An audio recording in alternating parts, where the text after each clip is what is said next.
What up? This is Rashid Davis, former Chicago Bear wide receiver. Yeah, that guy. And you're rocking with the Chicago Clubhouse podcast, where they think they know everything, but they don't know jack.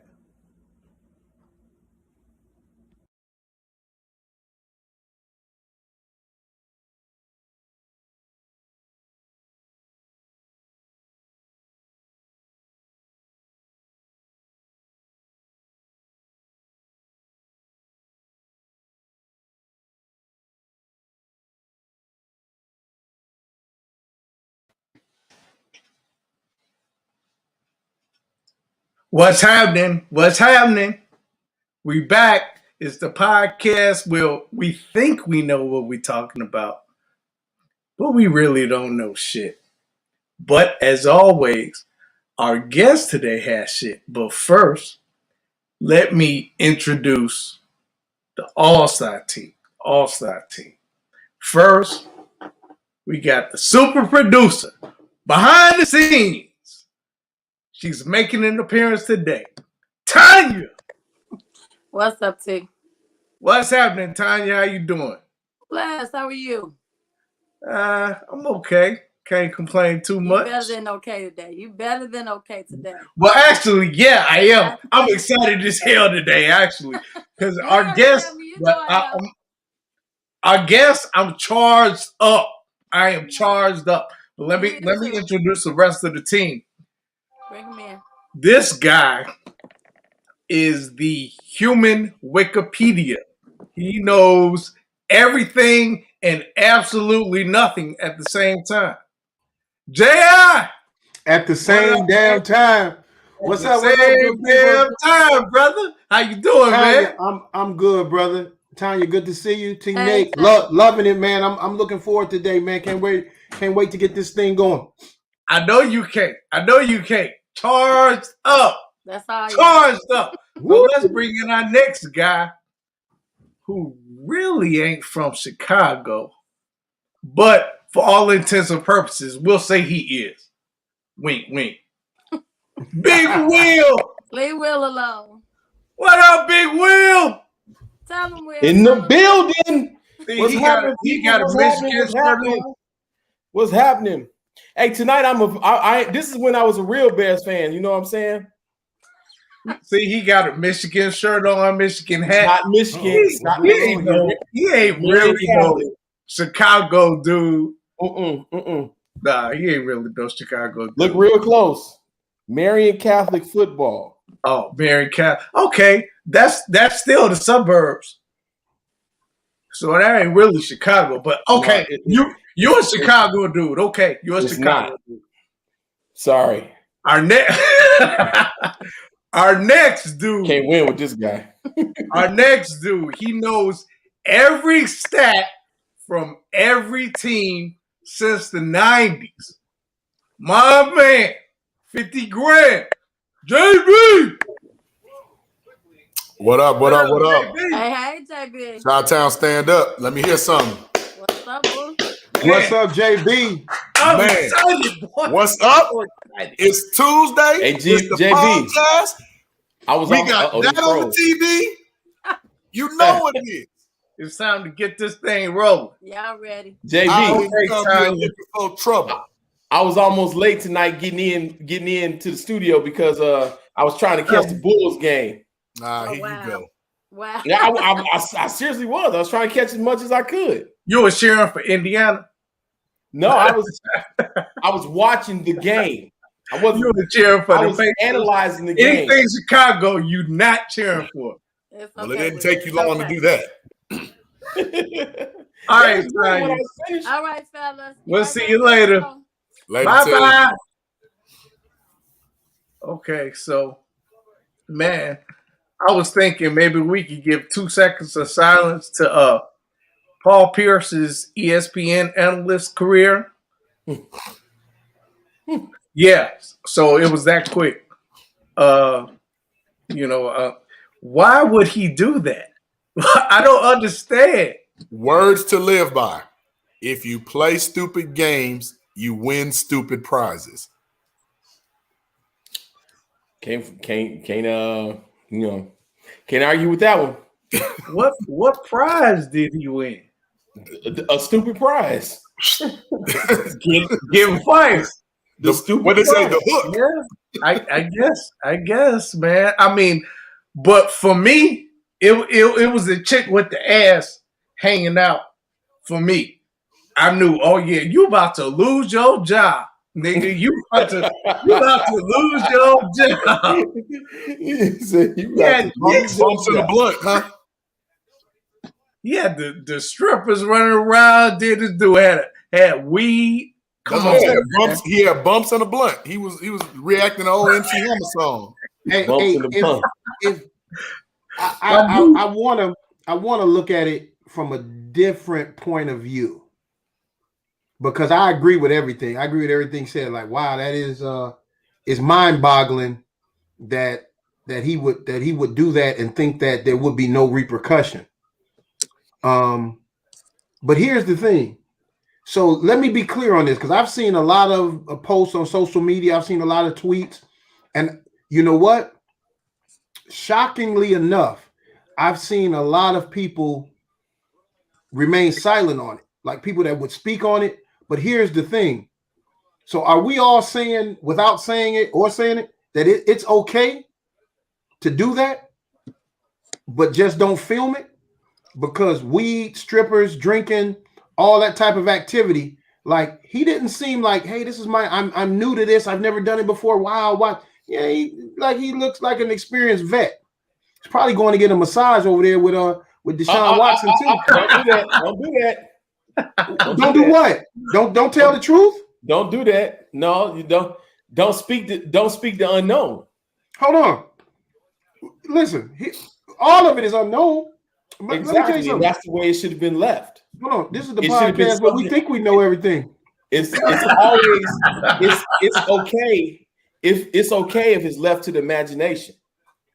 No, that's the bad part. There is no imagination at this point, though. It's right, because he took it away.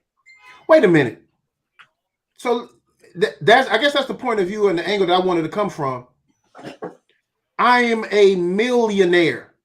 I am a millionaire ball player. Is there anyone in the world that thought he didn't do any of those things? No. If we keeping it 100, no. So exactly. But no, see, that's the thing. When do we keep that? That's what gets me. The little red 100. But till it's seen and actually witnessed and things of that nature, it's still taboo. You understand? So now it's not really. No, it's not. Yeah, no. He wouldn't have been doing it. It is. It's still taboo in today's society because of who he is and what position he holds on television. Here's the thing: if you really think about it, like J.I. said, is this his first rodeo doing this? Doubt it. Seriously, doubt it. And if it is, what do they always tell you? Hold on. What do they always tell you? No, I'm asking you, doing what? Doing. Are you saying is his doing the action or getting caught? No, doing the action, because obviously there would if there was nothing illegal about what he was social doing. Media, there was nothing illegal. No, we're not saying that. It's about image. And Will said get caught like he had his hand in the cookie jar. Well, because essentially, ESPN does not promote that style of image. It's not ESPN. Okay, I'm sorry. Disney. Knock it off. No, the same Disney that 10 years ago, I'm explaining to my son, like, hey, why did he call Pocahontas a savage? And I said, well, because the white man thinks that native indigenous people are savages. What are indigenous people? They call them Indians. I said, okay. So Disney, when they're a little behind the times, but you got to know who you're hiring. They didn't know that this guy did that. They don't know that it would be safe to say that a lot of so it's disingenuous, because you let this guy go. But if we want to scratch the surface and everybody says, hey, he should have known better. Disney knew exactly who they were hiring. I'm not saying he should have known better, because first of all, it's his day off. He can do what the hell he wanted to. Let's table this discussion for later. Okay. Let's table this discussion for later. because our guest is here. That's what's up. And man, I am charged up. He's one of the greatest Bears ever. He's in the 100 greatest Bears, but shit, I say he's in the top 10 of my lifetime at least. Man, Super Bowl champ, blocking master. You know, Willie was the speed guy. He was the speed guy, but Dennis McKinnon, he got up in you, boy. He would knock your ass. He would knock your ass out, and he wasn't even that big. But man, he spent how many 8 years in the league? One of them, which I'm not gonna talk about because it wasn't with Chicago. But man, and he has the coolest, one of the coolest nicknames in Bears history, Silky D. Silky D next to the refrigerator, of course. The fridge got the coolest name. But anyway, let's bring him in here. Silky D, Dennis McKinnon. What's going on, brothers? All right. What's going on? What's up? Got all these goddamn laptops. They don't want to work. I'm like, I ain't got time for that. I hear you. I'm old. I hate technology because if just one thing is off, it can shut everything down. It messes everything up. Yep. You know, this new age, I don't like this new age, but it's all good. How we doing, my brother? Man, great. Bless. Good to see you, man. Good to see you. Glad to have you. But so Mr. McKinnon, I have a question that I have always had since I was little. My pops raised me on the Bears. You know, so I was 10 when y'all won the Super Bowl. But I have a question that I've always wanted to ask somebody. But I was tired of hearing, I don't know. So I'm going to ask you. Why you ain't getting no verse on the Super Bowl stuff? You're Silky D, man. Well, I think that if I've told the story 1,000 times, I even put it in my book, but I will share that with you and your audience. Super Bowl Shuffle was shot the day after the loss to Miami. Right. Week 13. What people don't realize is that Willie Gault was my roommate. The Tuesday is the official off day for the National Football League. I'm from Miami. After the loss, I had no reason to rush back on Tuesday because we had no plans. I stayed home with the folks. The verbiage that was given to the players in the shuffle was given to them on the plane ride back from Miami. They had already booked the Park West downtown to shoot the video, which means that it was pre-planned prior to even getting on the plane to go play the Dolphins that weekend. So if most people who remember that year, I led the Bears in scoring, which means I had a better year than Willie Gault, the golden boy. My own roommate was jealous. He kept the shuffle from me, made sure I was not in it. He wanted the focus to be on him. Even back then, me being a walk-on free agent, this is your golden boy, this is your number 1 draft pick. Why would you be jealous of me? We're all trying to go to this. We're all trying to go to the same place.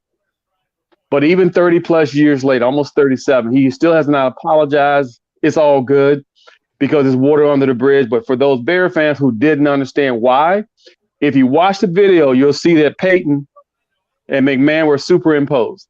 Right. Which means they weren't actually there. But the fact that the video was supposed to be for charity, which means you have to show the books. Could not sell it without McMahon and Peyton. So even back then, Willie was the snake, but I still love my brother. Ooh. We got to get Mr. Willie on the phone. I need an explanation, man. You Silky D, man. You got the name and everything. You should have been in the man.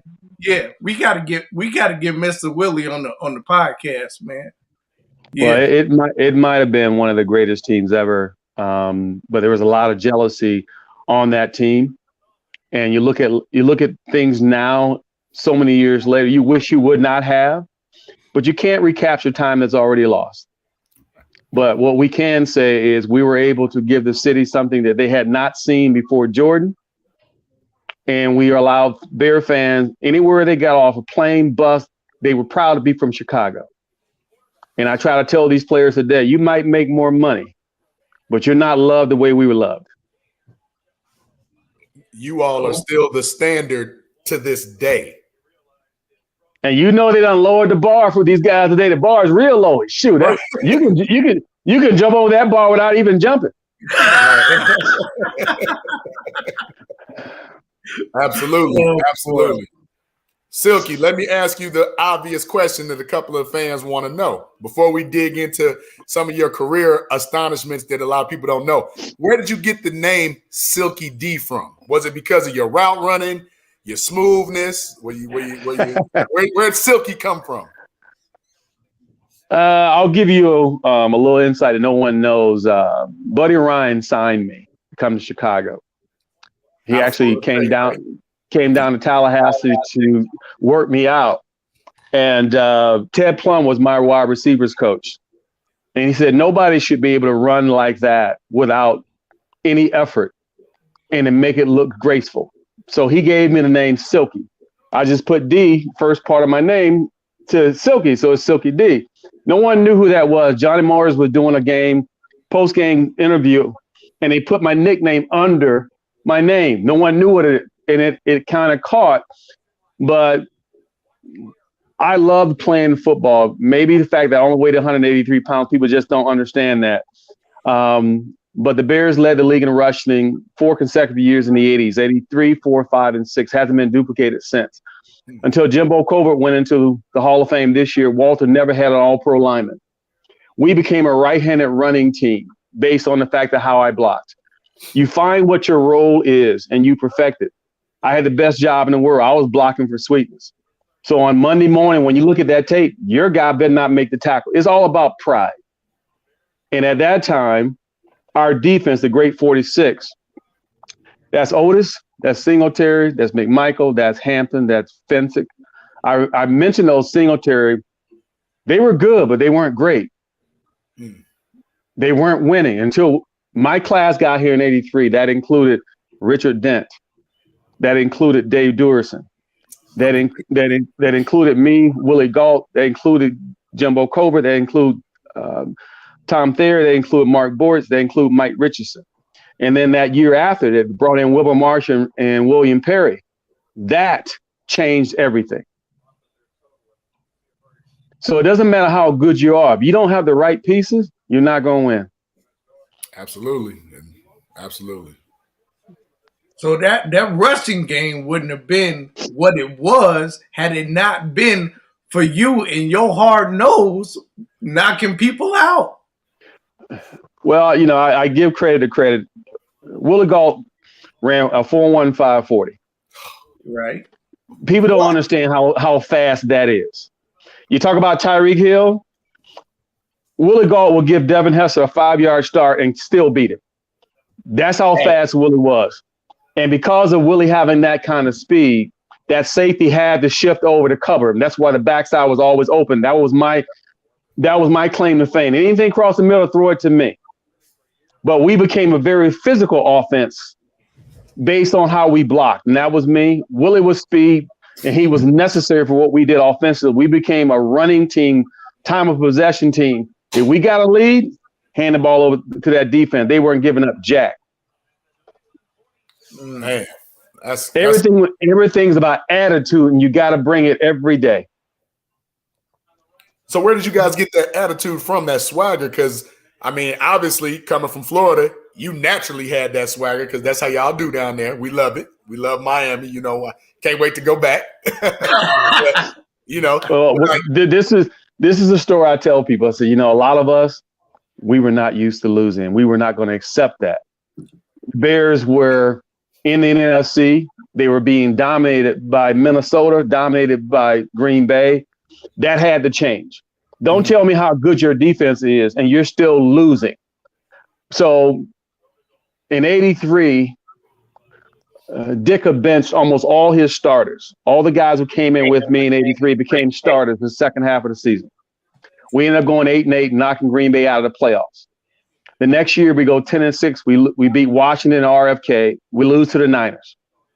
Right. Okay. We were just figuring out how good we were. But collectively, mentally, we had not been in a situation where we had played together. We had won together. We started trusting each other. And we had the talent, but they had not learned how to win. Once we learned how to win, it was over. Because we prepared. And I tell people, I practice against the 46 defense every day, 4 days a week. Who do I fear on Sunday? Nobody. Wow. It's all about attitude. It's all about attitude. And for every Bear fan that saved their money to go to Soldier Field and watch us play, our job was to perform and to not let our fans down. I wish the guys today could understand what that means. Dennis, I have a question. I am a huge Bears fan. I remember the year before the Super Bowl, Todd Bell. Yes. Now, this was, to me, I'm a kid. Football is football. I could care less about contracts and holdouts or whatever the case may be. I knew Todd Bell was a hard-hitting safety. And I said, man, we're going to be in trouble. But I love the seamless transition. I think this is when Dave Duerson really emerged. Can you tell us a bit about that? Because I know you have had a good relationship.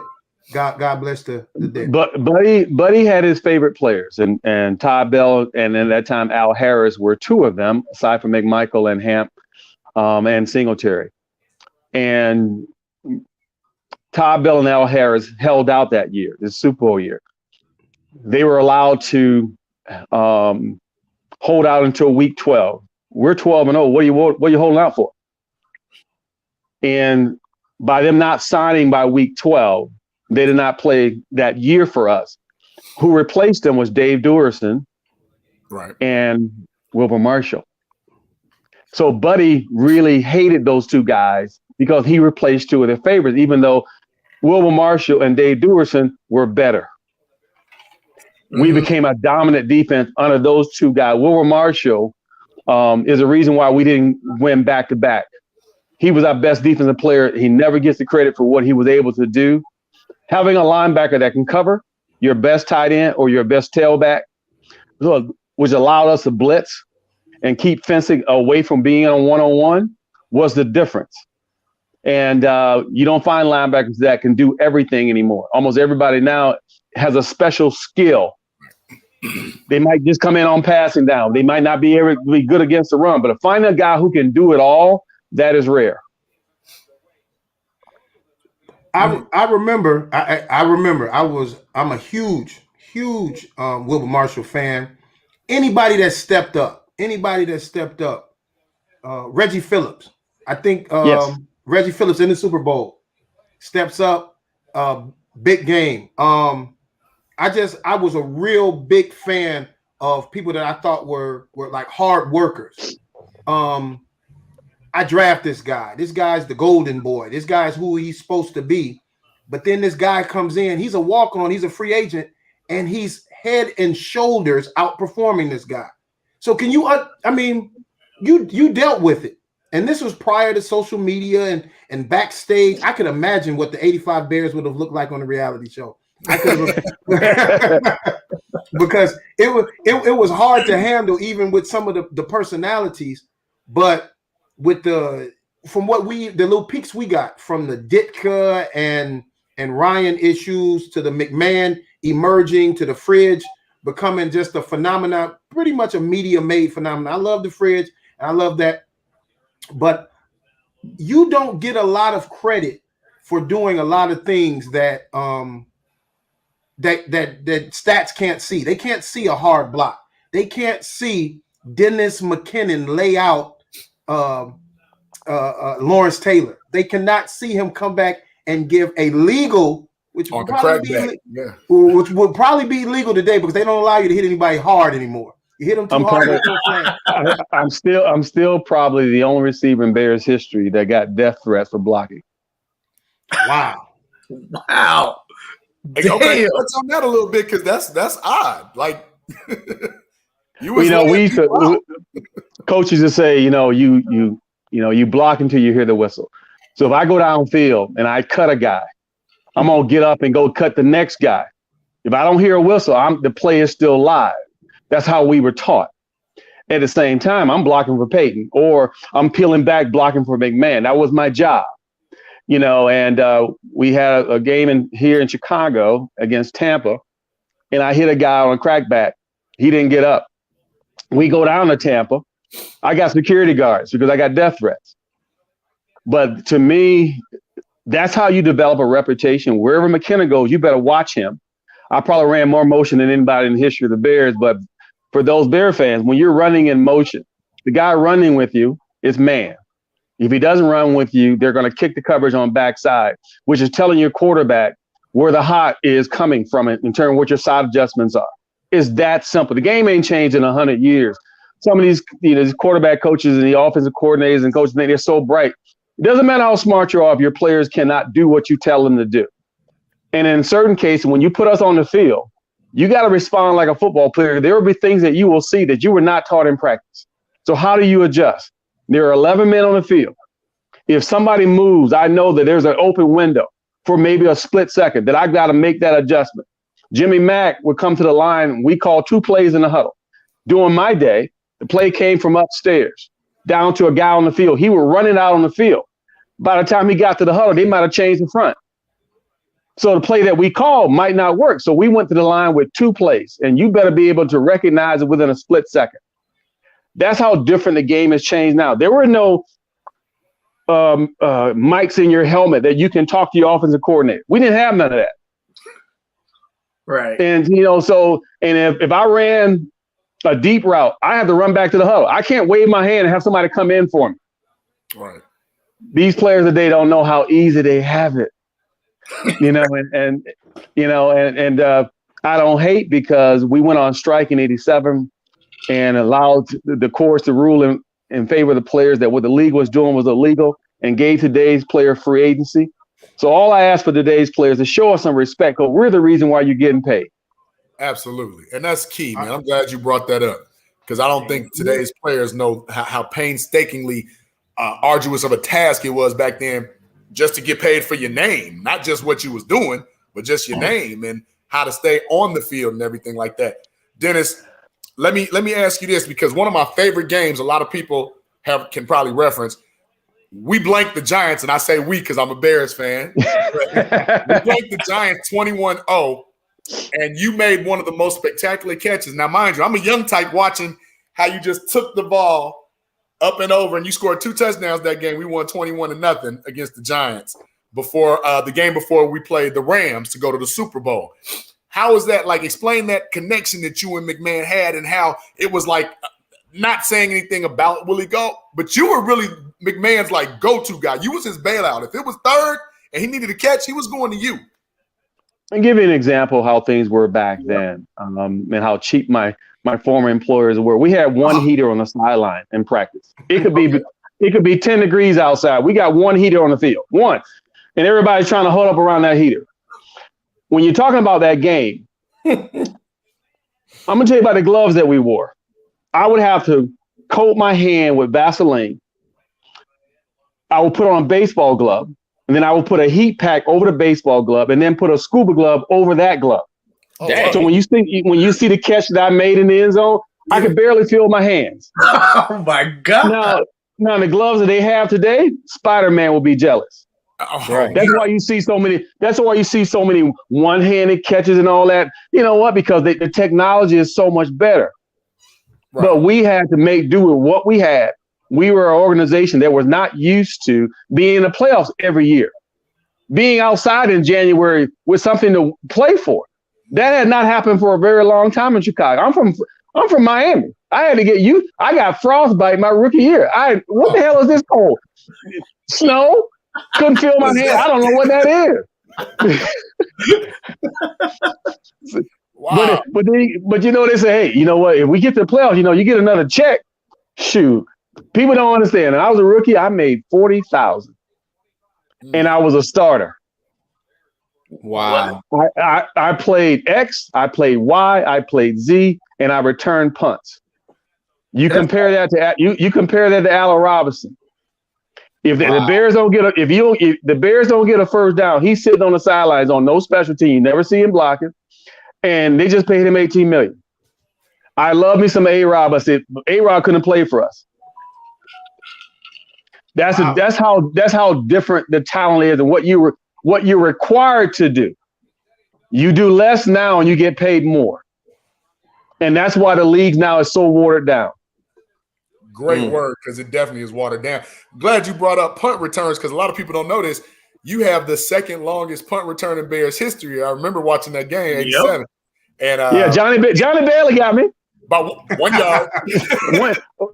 And the great thing about that story is that I have been a starter every year I was in Chicago. After the Super Bowl, I had my knee surgery, and doctor opened me up. He said, I don't know how you played on this. You got no meniscus tissue at all. I was running on bone to bone all year. Oh, wow. Which means that I was having my knee drained and shot with cortisone every other week that year to play. We are better off as with me on the field than with me out on the field, just based on what I had to do. And I decided to take the year off. The Bears had to pay me anyway, but I came back, and there's the old rule. If you're a starter, you don't lose your job to injury.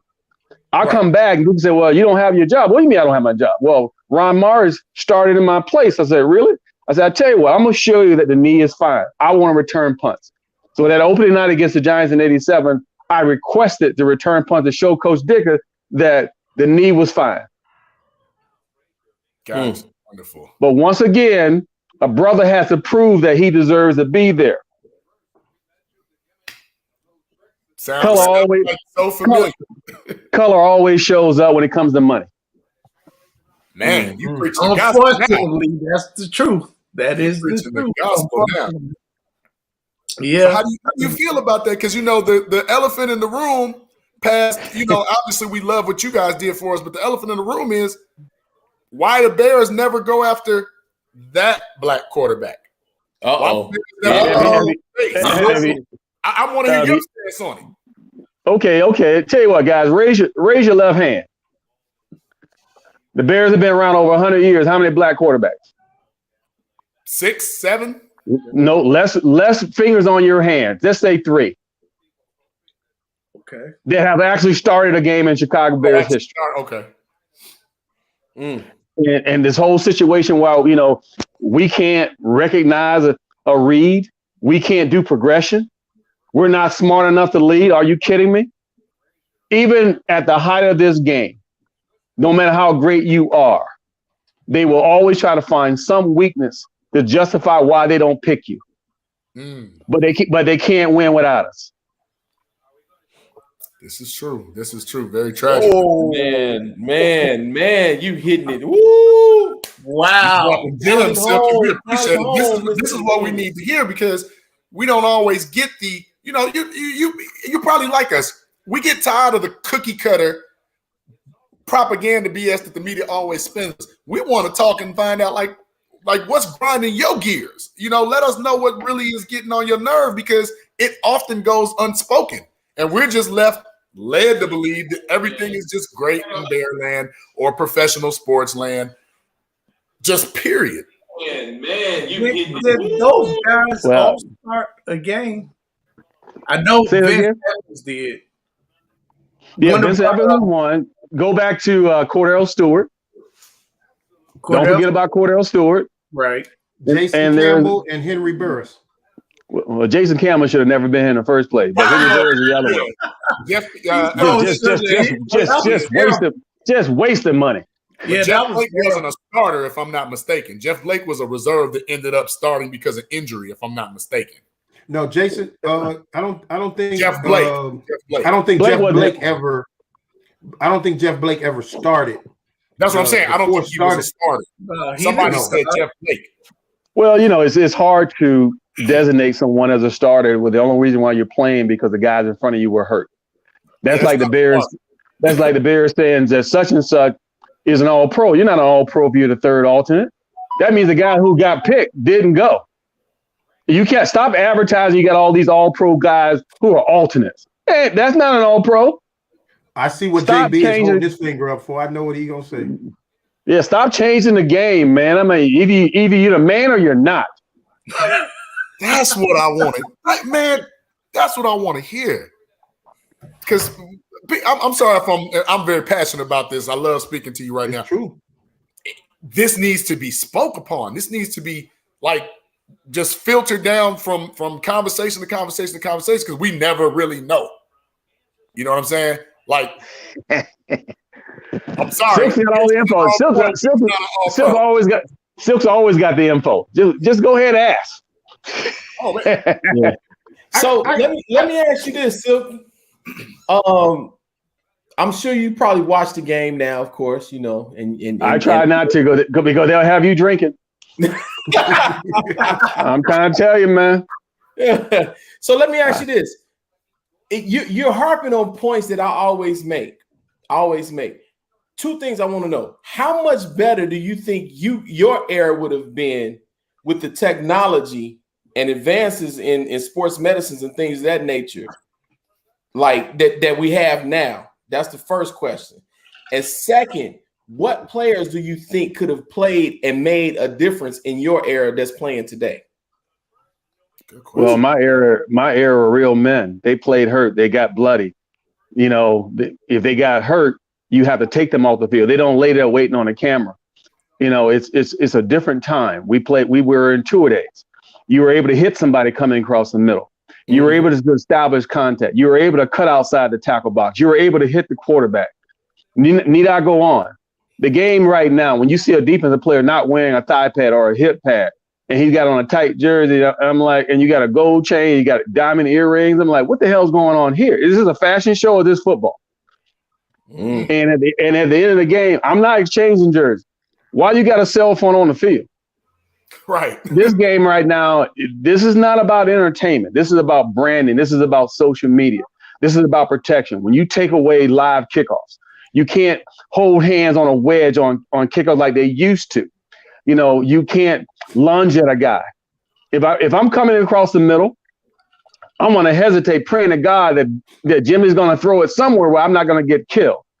Now, a defensive back has to hesitate in terms of where he's going to hit you. A receiver now has no fear, none. Not only that, but you can't touch him for 5 yards. So if you can't touch me for about 5 yards, all I'm going to do is run down and turn around. They don't run routes anymore. They run the spots. So the numbers are going to be up. Anybody can get 1,000 yards now receiving.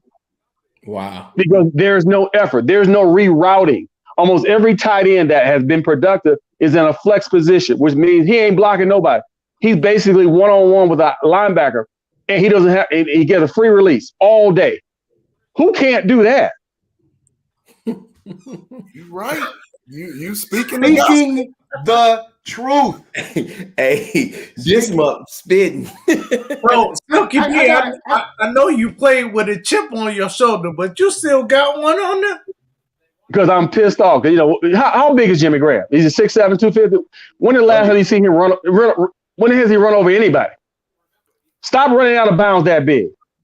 Anybody can get a jump ball and throw on the 2-yard line. My goodness gracious. You know, so it's just to a point. We paid Eddie Jackson, he got his pay, and all of a sudden he can't tackle. Right. I love me some Khalil Mack. Stop saying when he's not on the stat sheet, he was doubled. That ain't it. Akeem Hicks, he can't go forward quarter because he's out of shape. Kyle Fuller, we just traded him to Denver, but for that kind of money, you need to cover both sides. Don't tell me you can only cover one side of the field. That's pathetic. That's why I'm saying now the game has gotten soft. Players now running this game. Coaches don't have the control they used to have, and you get paid more for doing less. And that was never accepted. That was never acceptable in my era. I got a question. Is that a good thing? I wanted to touch on two things. One, how the game has changed. Some changes, I think, just evolution, technology, sports medicine, things like that. I've seen players that couldn't bounce back from injuries because the medical technology just couldn't bring them back. But now I see guys have a ACL surgery and then they're back better than ever. Leslie Frazier went down. I don't know if he was ever the same after that, just because of the time. Once you get cut on, you will never be the same, no matter how great you are. A la Adrian Peterson, that was a miraculous comeback. But we are conditioned to take pain. But if I'm going to take pain, if I'm going to take a shot, if I'm going to play hurt, you better pay me. And that's why this era, they have an option that we never had. They got guaranteed money. We never knew what guaranteed money was. Yeah, it is hard to be it's hard to be hungry and play hungry when you're well fed. These guys get these checks and they're and hey, it's a lot of incentive that might go out with it. Shifting gears real quickly. You wore number 6 at Florida State. Quick six. Hey, here hate to see the back of that jersey. Golly. Here's what happens. The Chiefs, and I think the NFL is contemplating, I don't know if they're going to do it, about allowing skill position players to wear single digits. What do you think about that? Good thing, bad thing, just a thing? It doesn't really matter. As long as you make plays. It doesn't matter what the number is. Just something else to talk about. Let's talk about Washington football team bringing male and female cheerleaders. Let's talk about that. But this culture, this Me Too culture, everybody can put on a skirt. We can't talk about that. Yeah. But as they say, eventually, based on what's going on, maybe with the exception of the Dallas Cowboy cheerleaders and the Raiderettes, cheerleaders will be gone.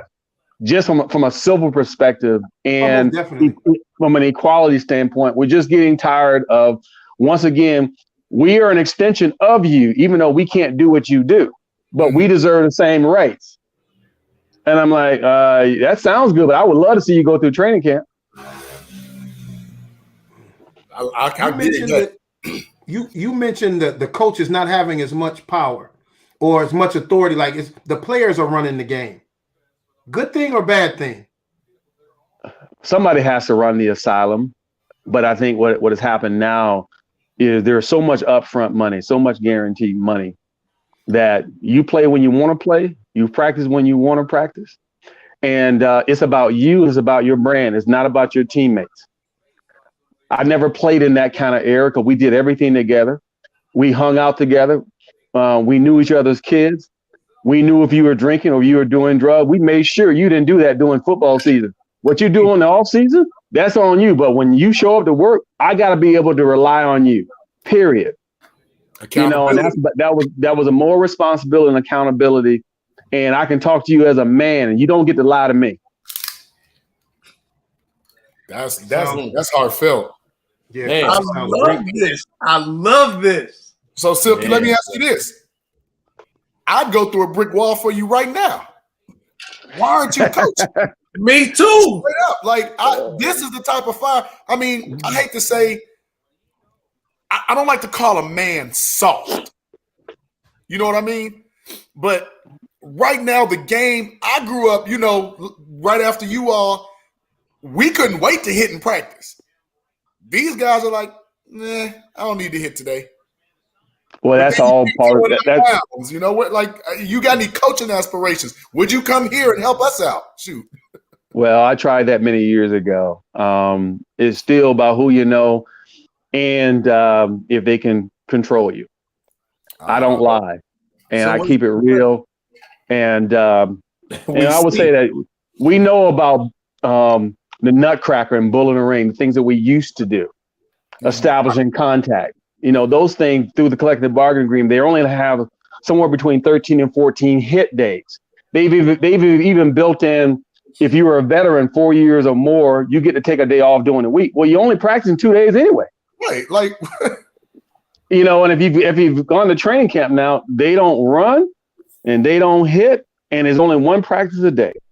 And if you're a football player, you know that everything you do that's leading up to regular season is on muscle memory.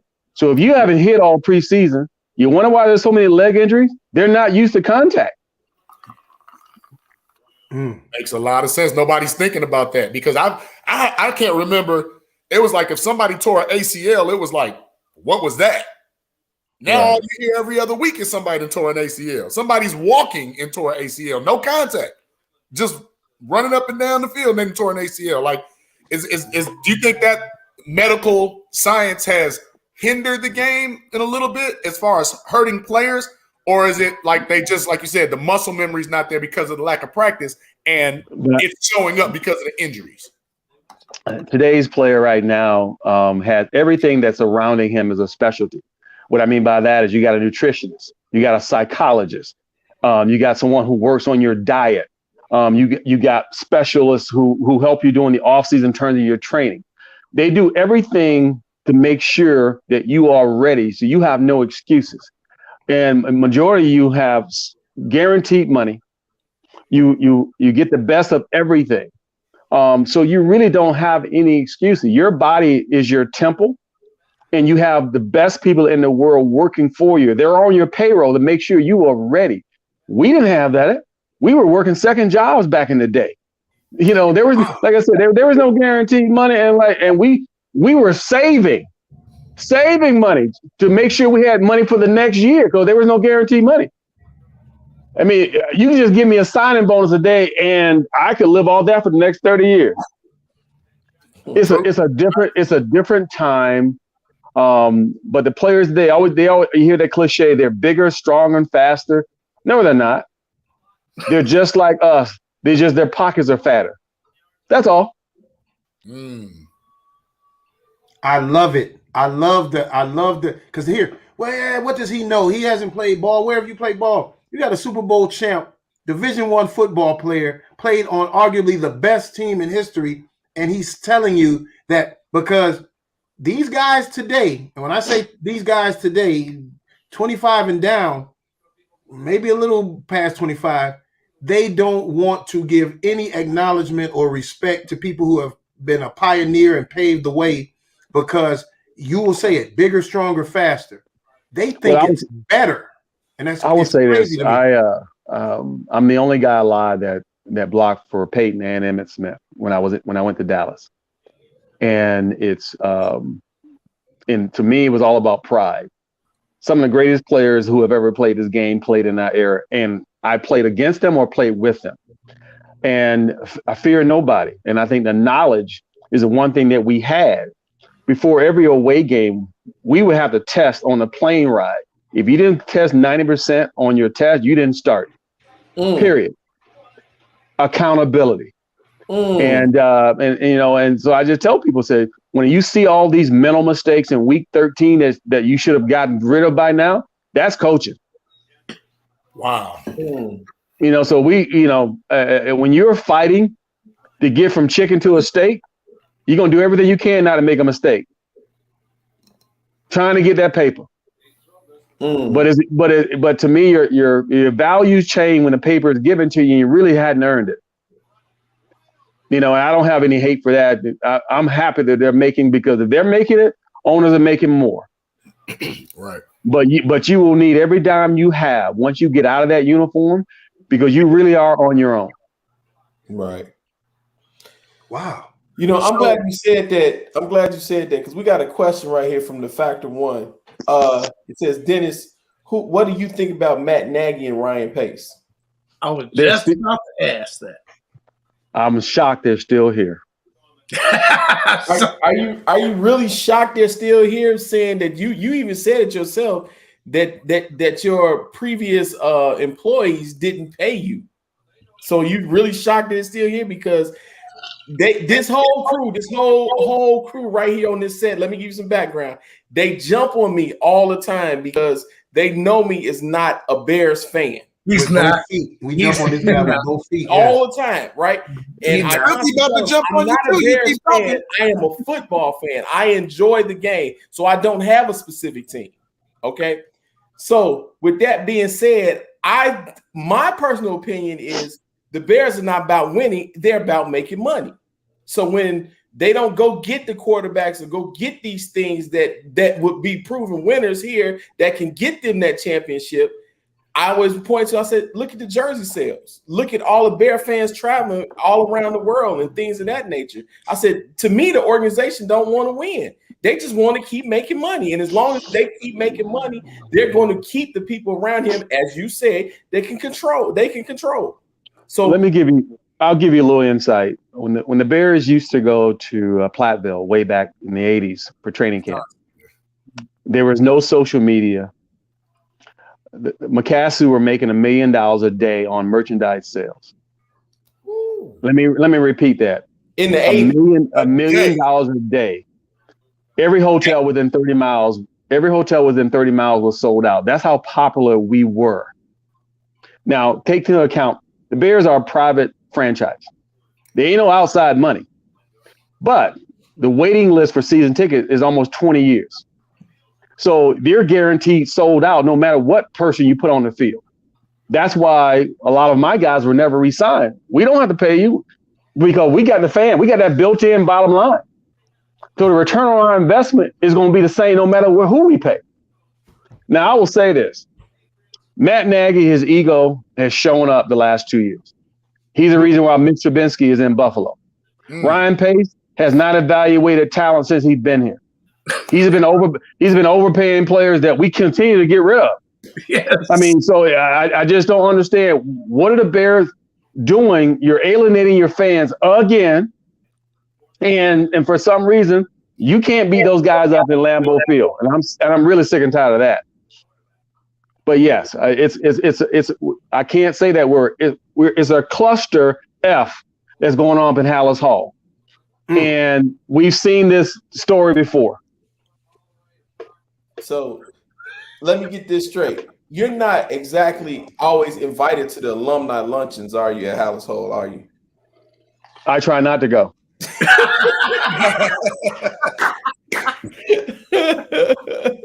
I mean, because anytime you're offering Super Bowl players tickets to a game and you're in the end zone, why would you go? Wow. End zone. They give you tickets in the end zone. On the field with the pass. Oh my God. Oh, we almost have to beg for a pass, and then when we get tickets, it's in the end zone. I'm just saying that right now. Wow. That's crazy. That right there should be enough for you guys to really evaluate being Bear fans. I mean, just that statement. Will, get your ass out of here, man. Get your ass out of here, dog.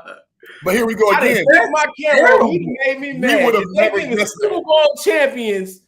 Oh my goodness. That's terrible, you're not going to embarrass me and put me in the middle end zone with people who've been drinking. Why would I put myself through that? Right. And why wouldn't they do that? Like that's the worst place for you to stand. It is still a situation where a lot of us on my team feel that because we were associated and tied to Coach Dicker, and the fact that the coach was fired, that we still bear the brunt of the McCaskey's wrath. Because everything they do, they say, we're sick and tired of hearing about the 85 Bears. Like, well, you know what? Win. And you won't hear about us. Until then, shut the hell up. Right. Yes. Right. Hey.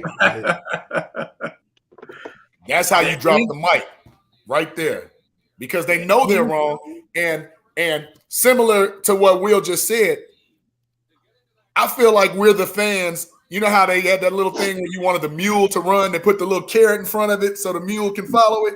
I feel like we're being led around by the nose by this organization because you bled and pained for Chicago to win, and they're gonna put you in the end zone. Like I can't get over that, man. Like that's pissing me off. So I can just how you feel. Like I said, I'm normally home on Sunday unless some sponsor reaches out to me, but I'm not going to Soldier Field sitting in the end zone to see nobody.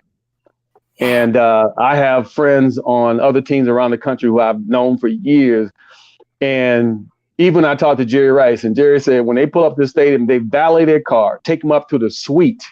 Anybody on their championship team. That's not happening here in Chicago. Well, I'm gonna say this. I'm gonna say this now. The Bears don't win. I don't think they win the Super Bowl in '85 without Silky D. I know. I will say that I was an integral part, and I think that I had a great time doing it. We had so much love for each other. You just have no idea what it feels like to have a police escort, and you get to a hotel. It's 10 deep just to get into the hotel, and we're sold out. We go down to Tampa. We got 35,000 Bear fans. Now Tampa's never sold out. Everywhere we went, we were sold out. We made so much money for networks, merchandise through the roof. And all of that was really for the pain that Walter went through all those years to finally have a chance. And then the God to bless him with the right players to put a team together for him to win it all and to be disrespected like he was in the Super Bowl. I still will never forget that. Yeah, that's a sore spot for us too, even though Coach Dicker did apologize way too little too late. But you gave Fridge a touchdown, but you didn't give Walter a touchdown. That was sad, man. That was sad. Well, anytime you can sit and say, well, I didn't know he hadn't scored. The lightning should have hit you from heaven. Because you did know. Absolutely. Absolutely he knew. But Sweden showed all the class in the world. And I think a lot of us felt for him because that's not something you do to your guy, but also the guy who's the face of the league, not just the face of the Bears, the face of the league. Right. And that kind of class you don't really see too often anymore. That's why he is still the NFL Man of the Year every year. Wow. We have something from their guys. Read that real quick. Dennis, you sold out Wembley, London the year after the Super Bowl. Us Bears fans over here in England loved you guys just that much. Now that's only problem we had with that is we played the Cowboys. They had the Cowboy cheerleaders. We had the refrigerettes. Oh, I will never forget that. No honey refrigerettes. No honey bears. No, we had the refrigerette. That's crazy. Yeah, William had his own cheering section. We had the refrigerettes over there in London. Oh, wow. No, that's all. Wow. That's funny. Dennis, let me shift gears for a moment here. Yes, my brother. We got a guy on the Bears, and I don't think he's shown up, but I've seen flashes. He's a physical guy. Anthony Miller, a receiver. He's a bit of a blocker too. Have you paid any notice to him? Have you noticed like his game? Three things with Anthony. You got to grow up. Mm-hmm. One, you got to stay healthy. And the best way of getting known is knocking a motherfucker out. Knocking a motherfucker out. I love it. That will do it. That'll get you more passes thrown to you. I guarantee it. Oh, hell yeah.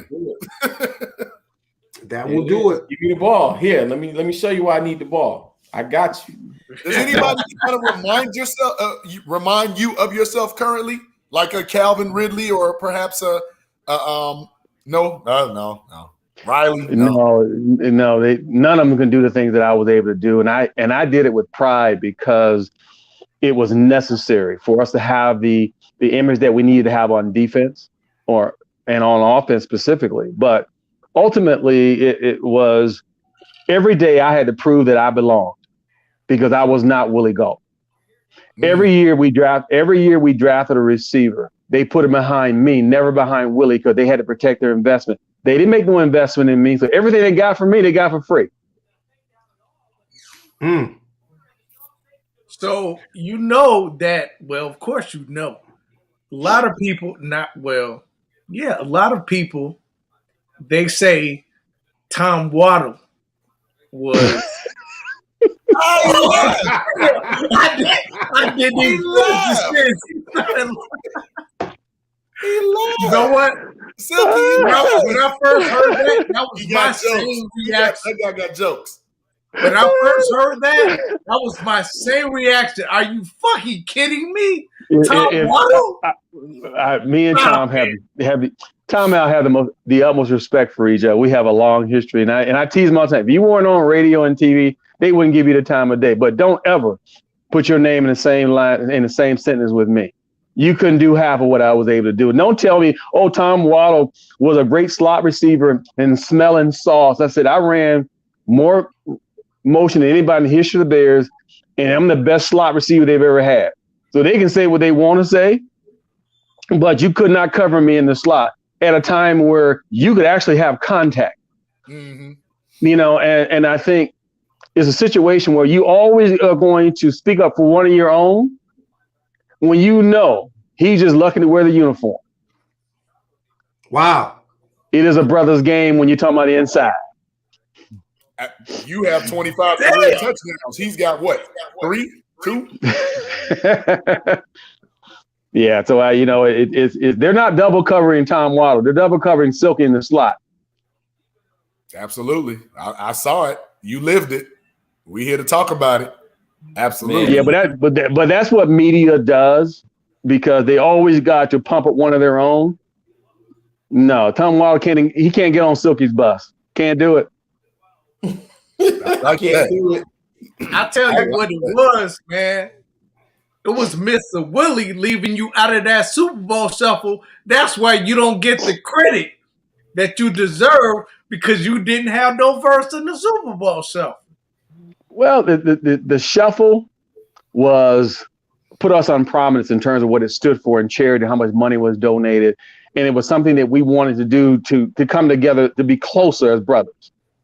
Wow. And it is our calling card for the rest of our lives, is the shuffle. It will never be duplicated.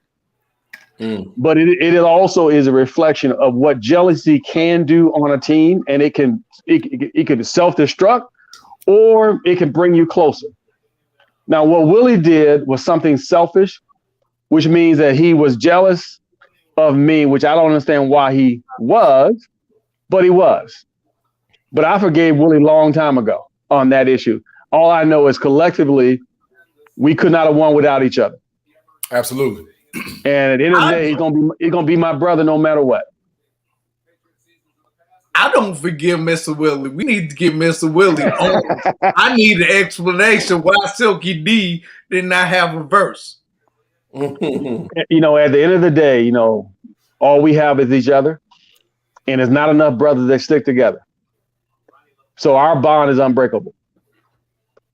Absolutely. That's great to hear. Willie was one of those guys too. The joke was he can only run route, and that was go. So I don't know what the joke was. It still is. Yeah, but let me tell you what. Woo! That speed, boy. They whenever I hear Bear players, I'm like, such and such is so fast. I'm like, please. I can line Willie Gaul up right now at 59 years old, and he'll outrun anybody on the Bears right now. Good grief. Mr. Willie fast, boy. He fast. 4-1, huh? Yeah, he is what I call him. He's a real Kenyan. Kenyans, all they do is run. Willie can run all day. That's funny. Hey, let me switch up gears real quick. I don't know if you remember this, but I met you back in Marian Catholic. I think it was right before COVID hit, and you came and talked to us. Everybody knows you as Silky D. You know what I'm saying? But that night, I was introduced to Money Making McKinnon. You understand? Yes. You tell some of those just enlightened people about. This man just told us stories about how he would just go in the room and just basically get in people's pockets when it was time to get the money. You understand? Because that's what that and hearing these stories and how real he is, I can see why people would just want to contribute to whatever you needed for your cause or whatever. So why don't you kind of tell us about some of those causes and things that you're doing now outside of football? Well, I will say that everybody has their own journey. And everything that I've ever gotten, I earned on my own. I was never given anything. I was no lottery ticket. I was no draft pick. My mom and dad never gave me $1 because I got a full scholarship to go to Florida State, which is the best gift you can give a parent is a full ride. They don't have to pay, and you graduate. That was the best gift I gave my parents. I went to school, graduated, and here I am approaching 60, never been in trouble, never been arrested, never called my dad a night's sleep. Not too many sons can say that to their father. And I'm a proud brother. Even in the city of Chicago, I've been here my entire adult life. And I think through the opening of being a Chicago Bear is one thing. But people expect you, once you open your mouth, to fumble, to not be responsible, not to be reliable, to not be articulate, to not be smart, not to be bright. And every day they disrespect you, you ask for more money. And so through the years, I've developed great relationships and partnerships, from governors to secretary of states to congressmen. It's just how it is. And to me, it's a situation where as long as you don't have a stain on you, they can't destroy you. Mm-hmm. Because every day is about surviving. And in this world, they don't want us to do well. They never want us to do well. And every day I get up, God gives me the ability to go out and do the work. And every day you should believe that it's a challenge. Well, we've been challenged our entire lives. We are prepared for the challenge. So I put my gloves on every day. I go to work. And I think through the charities that I work for, it's all about giving back and being thankful for the blessing that God gives you. Because if you don't do that, you don't understand what humility is. We just went through COVID. The world literally shut down. Now we got to reintroduce ourselves to our friends, to our families, to our neighbors, because nobody trusts anybody. And I think with that is never lose hope, never lose your faith, and be a man or woman of your word. As long as you're able to do that, God will always take care of you, no matter what. I heard that. That's great. That's big words. Let me piggyback on something else you just said. You said, as long as you don't have a stain on you. We were having a conversation before you stepped in the studio in regards to Paul Pierce. What is your take on that? It's like sometimes it doesn't matter how far you ascend.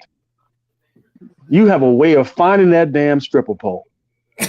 I just don't understand it. How we can just throw away money for stupidity. Just because there's a camera in their social media does not mean you need to be on it. And they're just looking for a reason to say, I told you what Paul Pierce was. Everybody that looks like us has to fight every day. And every time you fall, you give them something else to talk about. I believe in a conversation is no conversation if you don't respond. I don't give anybody ammunition to talk about me. Sometimes it's good to say nothing and say a lot. So I just tell brothers, sometimes pride is one thing, but sometimes it's better just keep your mouth shut. Wow. But yeah, put the camera down, Paul. I don't care what you're doing in your house, but don't put it on camera. This ain't BET. You can lose your job. Yeah, cut.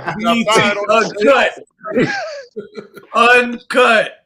I don't know what was he thinking. He wasn't thinking. You see what happened when you on he was alcohol induced. But to me is alcohol or weed doesn't give you a reason to be stupid. No, I don't. Because you have way too much to lose. Mm-hmm. Way too much. And I just told people, I said, we as a people always have a built-in excuse for when we fail. We got to stop leaning on that. It was the man. No, it wasn't the man. It wasn't the man. It was you. No, it wasn't the man because the man was the one holding the camera. It wasn't him. It was you. Right. Man wasn't holding the camera.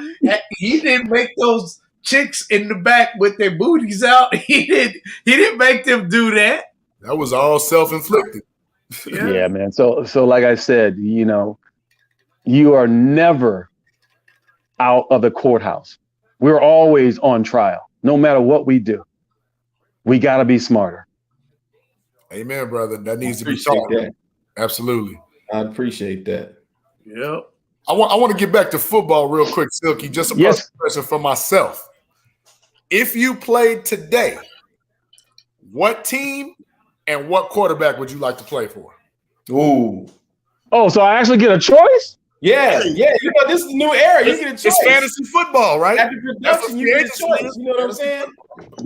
Oh, well, it's got to be warm. I'll be down in Tampa with TB. And I'm gonna tell you why. The game has changed now. It's 7-on-7. What I mean by 7-on-7, you ain't got to worry about the safeties hitting you anymore because you can't get touched. One. the running back is a diminished position because now they're just running screens. And I call it flare routes. Tight ends right now don't have the block. They're out wide with the wide receivers. You can't cut a defensive end anymore because that's called a tackle box. That's why sacks are up, because it used to be back in the day when there was Dent and LT, a guy rushing, he would hesitate because he's worried about getting cut. You can't cut him now. Right. Okay. And so to me, with the game as it is, you need a quarterback that is cerebral, that is smart, that at the same time, if you open, he going to get you the ball. Doesn't matter if you're all pro or not. I'm going to get you the ball if you open. Too many guys right now get all upset if they don't get their stat. Well, they're paying you $15 million. What should you care? You got paid. My goodness, great. I think you were trying to get those numbers to get paid. Now that you done got paid, oh, that's right. You know what? You don't have to play this week. You ain't got to block this week. You know, hey, man, it's all good. Every time the Bears give somebody a new deal, the next year they have their worst year. I've seen that. You can look it up. No, I have noticed that. Yeah. See what happened when you put a cheese on a burger? First of all, that hamburger was good, but I want that cheese. But once I get that cheese, man, I'm all good now. Full. And so to me, when they talk about being thirsty in this game, when you are thirsty, there's nothing you won't do. But once you get paid, now you're in the lazy boy chair. And now you don't have to sweat.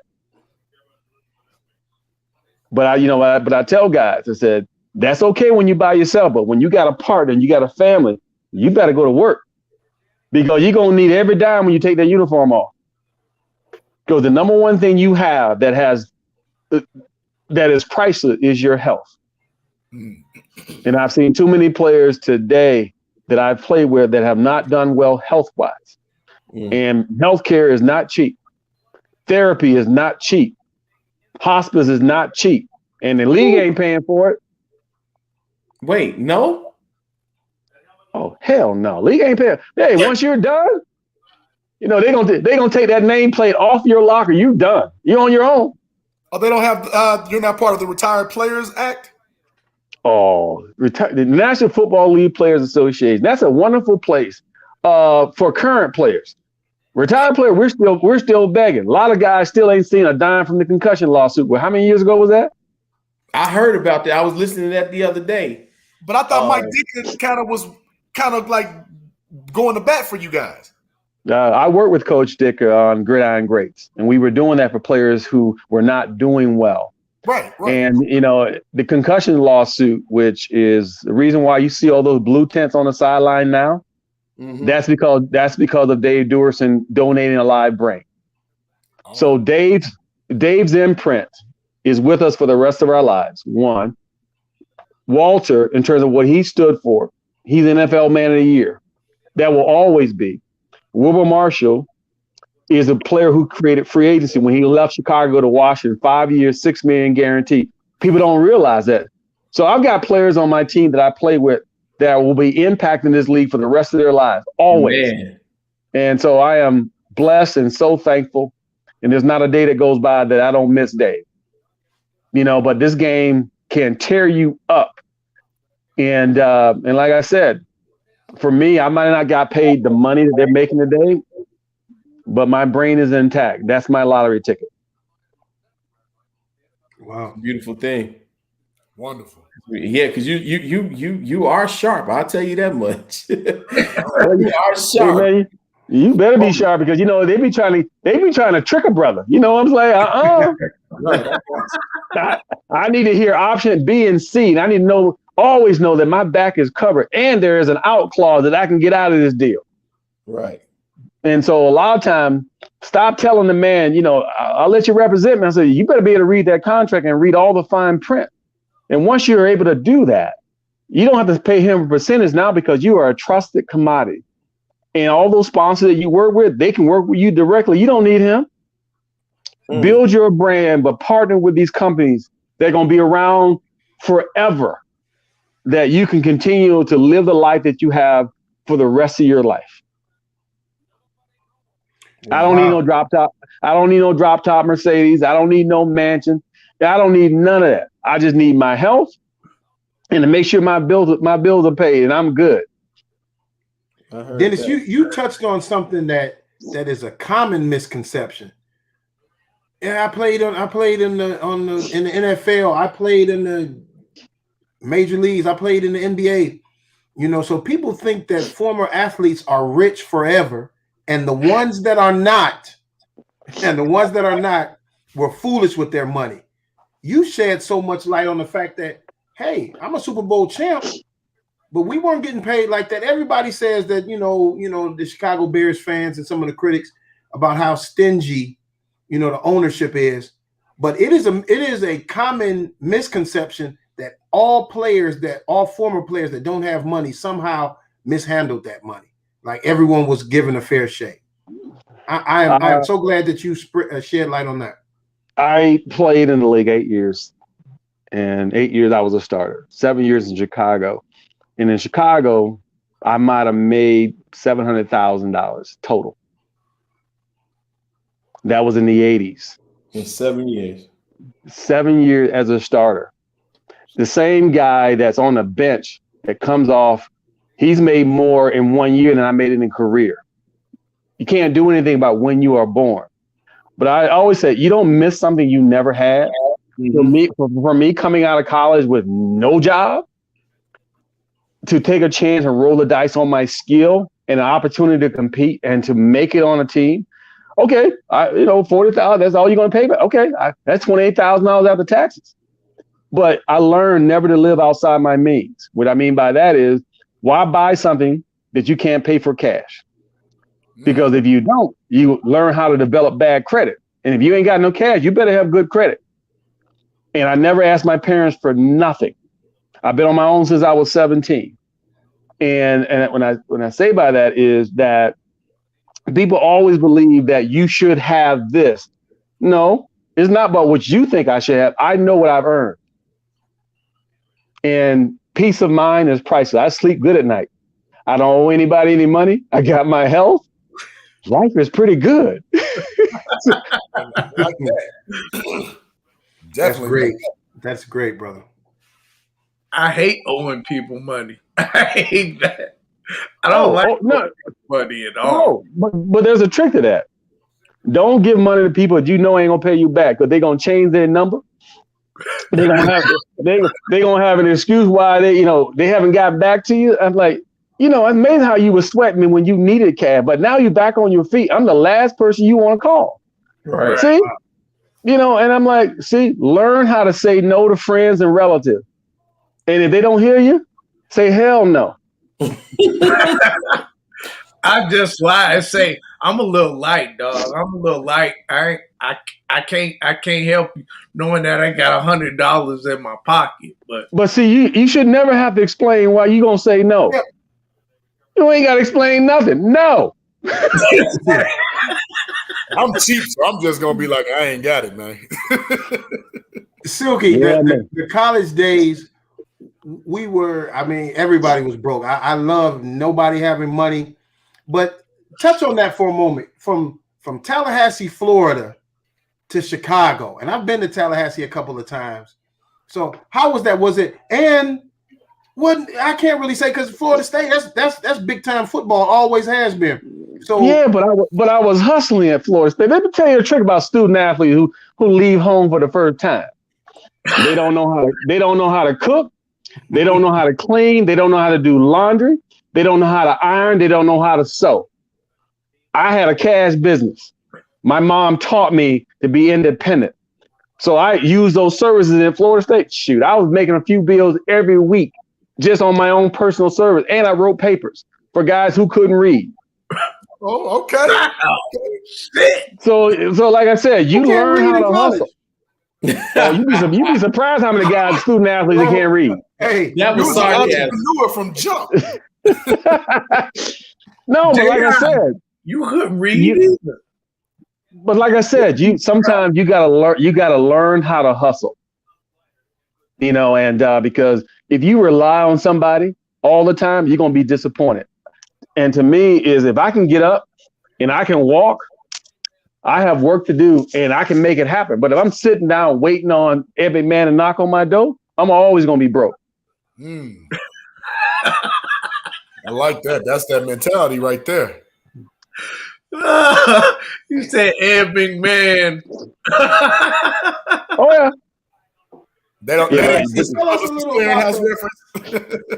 Tell us a little bit about the Florida State days, the days at the Seminoles. I can imagine big college football like that. I can only imagine. I should say.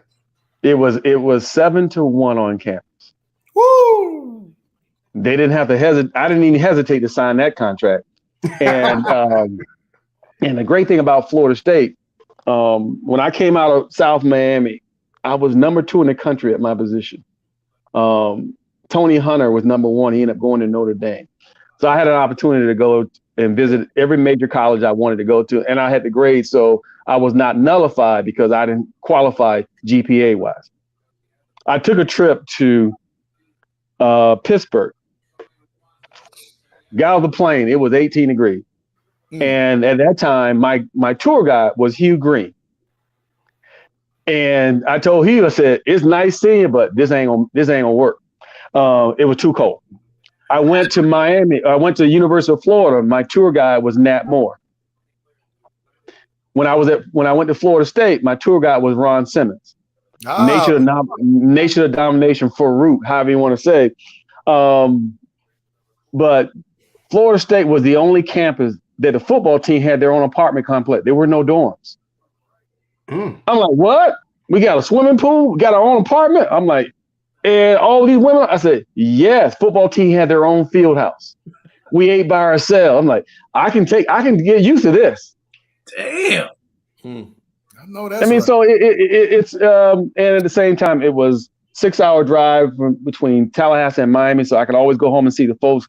You know how those kids always take their laundry home to get cleaned by my mom said, you better not bring no clothes home dirty.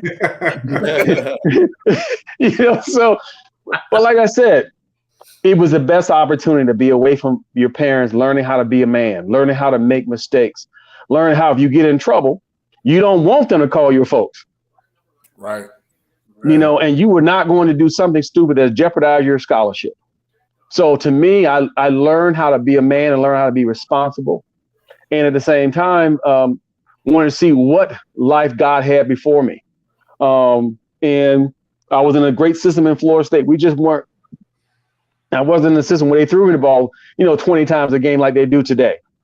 And everything about a draft, they look at your stats. I said, well, if I'm on a team that's not throwing the ball every down, I'm not going to have the stats you're looking for. You need to look at all the intangibles. We didn't have no pro day back in those days. Right. Wow. Anybody can look good with shorts and no shirt on a flat surface. Mm-hmm. I ain't impressed by that. I've seen a lot of built like Tarzan, play like Jane players. Oh. And a lot of them have come to Chicago. Yes. Yes. It sounds like from living it up in Florida State, you may have taken a little bit of a pay cut to come to the Bears. Let me say this. You can never replace college. I tell these young kids today, you need to get out of that house and go to school. It is the best experience of your life. I concur. Silky. I'm with you. I think college makes you, especially being a man, it makes you a man. It really, because you come from up under mama, come from up under daddy, and it's time to be you now. You know what I'm saying? And it teaches you how to do that. But for a lot of us brothers and sisters, we might be the first in our family to go to college. Right. And for me, I'm the first in my family to go to college and graduate. And, that made my mom the proudest. It doesn't matter what football achievements I may have, to be able to go to school and walk across with that robe on. My mom has never been more proud of. Wow. That's awesome. That's awesome. Let me ask you this quick question. You say you from Miami. You went to Florida State. Okay. How does that dynamic like how did that fit in? Like, was it because you just felt like you had to leave home and I got to get some distance, so I'm gonna make the choice of Florida State? Because I know Miami was an option. It had to be. Well, I grew up in South Miami, which is Red Rose and 64th Street, which is a 3-iron away from the University of Miami.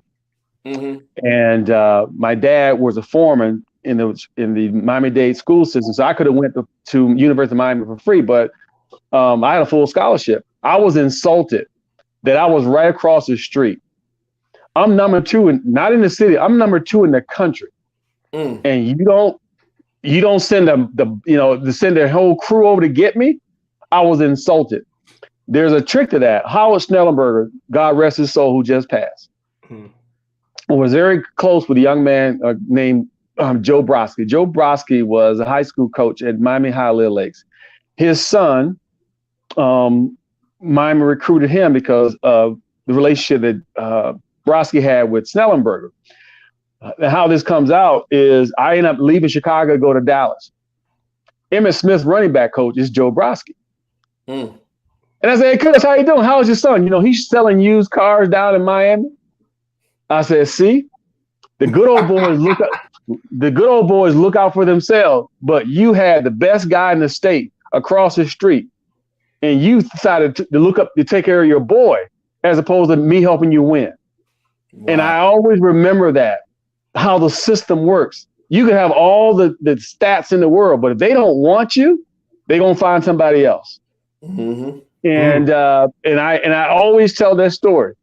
You could be the best, but someone sitting behind that counter or behind that chair, he's going to determine whether or not you are important or not. And you never want to give them that kind of power. Wow, that's true.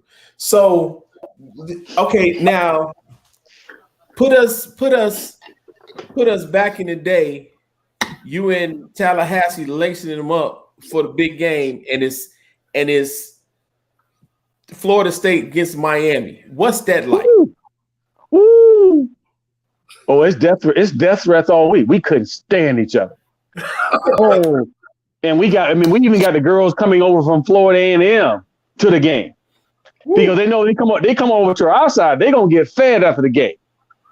And after home games, I usually have daiquiri parties in my apartment. But jammy, you got a lingerie, you get in for free. All right now. That's where the name Silky D came from. Right. Silky D. Hey, man, like I said, you got to have fun. Hey, I got no supervision. I just got 11 o'clock curfew. But all I know is if the girls are coming and they're getting free daiquiris, the boys are going to come and spend all the money that you need to be able to provide entertainment. That was my job. I was a velvet voice of versatility. I could talk you out of anything. Hey, it sounds like a great time. Never mind. Yep. Yeah, so we, back in those days, visit Miami University. Man, and I can still sit outside my apartment and hear the drums on the hill when Florida A&M band with the Marching 100 will be practicing. That was the best, and like I said, I go back to those days, and some of your best friends, the stories that you tell, and your freshman year, you don't know anybody, you're scared to death, but you don't want to go home, and I never joined a fraternity because I said the football team trumped everybody. I'm not going to get hazed by nobody. That wasn't happening. Right. Nope. Yeah, I said the same shit. I'm not getting hazed. Fuck that. No, so I said, man, I'm too tired after practice. I know Big Brother Almighty. I'm not going to be saying that.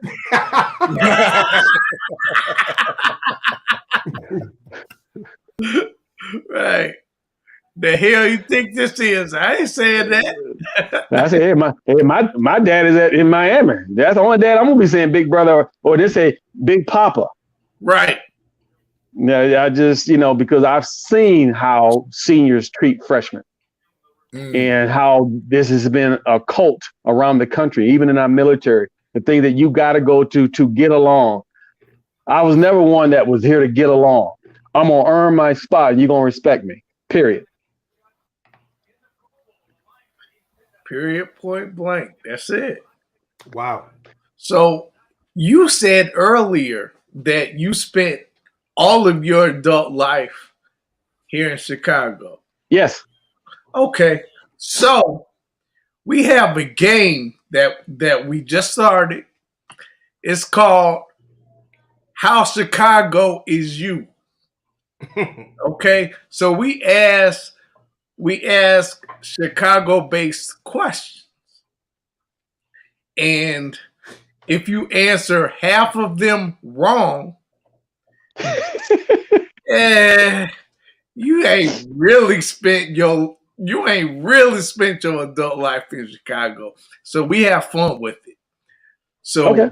I'm going to put you on the hot seat. And I will tell you this: don't act like I lived on the South Side. So don't even know South Side questions. I know how this works. And I'm a suburban kid who is real tight with the union. It's a blue collar city, so I know how hard it is to make that money. But I know how corrupt it is. I've been on every board known to man in this city. Oh. Wow. And I'm still pissed off at my mayor and my governor. Uh-oh. Well, these questions won't be too South Side. They'll be on the surface questions. So you gonna ask me about Moonoi? They're not there anymore, are they? No, that's a good one though. Moonoi is not there anymore. Hey, you win. That was a spot to go, or Kenmore Liquors. Oh, Silky D is a port guy. He's a port guy, so he would say something about Moonoi. Did y'all know that? He's a port guy. Hell yeah, Sweet Georgia Brown back on Stony Island back in the day. Yes. Woo. See, there we go. So yeah, listen. You know the South Side. I was creeping back in those days. Not only South Side, the Southeast Side. He said Sweet Georgia Brown stuff. Oh, that's around my part. You know that's me right now, Irv. Okay, hey. Man, y'all don't know about the Cotton Club or Chick Ricks. That was the stuff. Man, look, hold on, wait, fellas, wait. He getting ahead of himself. You know what I'm saying? So he's saying a lot of stuff that's gonna take away from questions. So let's start. No. Okay, let's start the game. Is this non-Chicago Bear trying to ask me questions? Yeah. That's it. You better slow your roll. Hey, check this out. Get him Right. You are. So, Will, why don't you go ahead and kick it off? Okay. Real simple question. Name 5 house tracks. House tracks? Shoot, I can't do that. I couldn't even do that. You gotta be joking. What? No, Okay, I'll give me 3. You think I listen to house music? Really?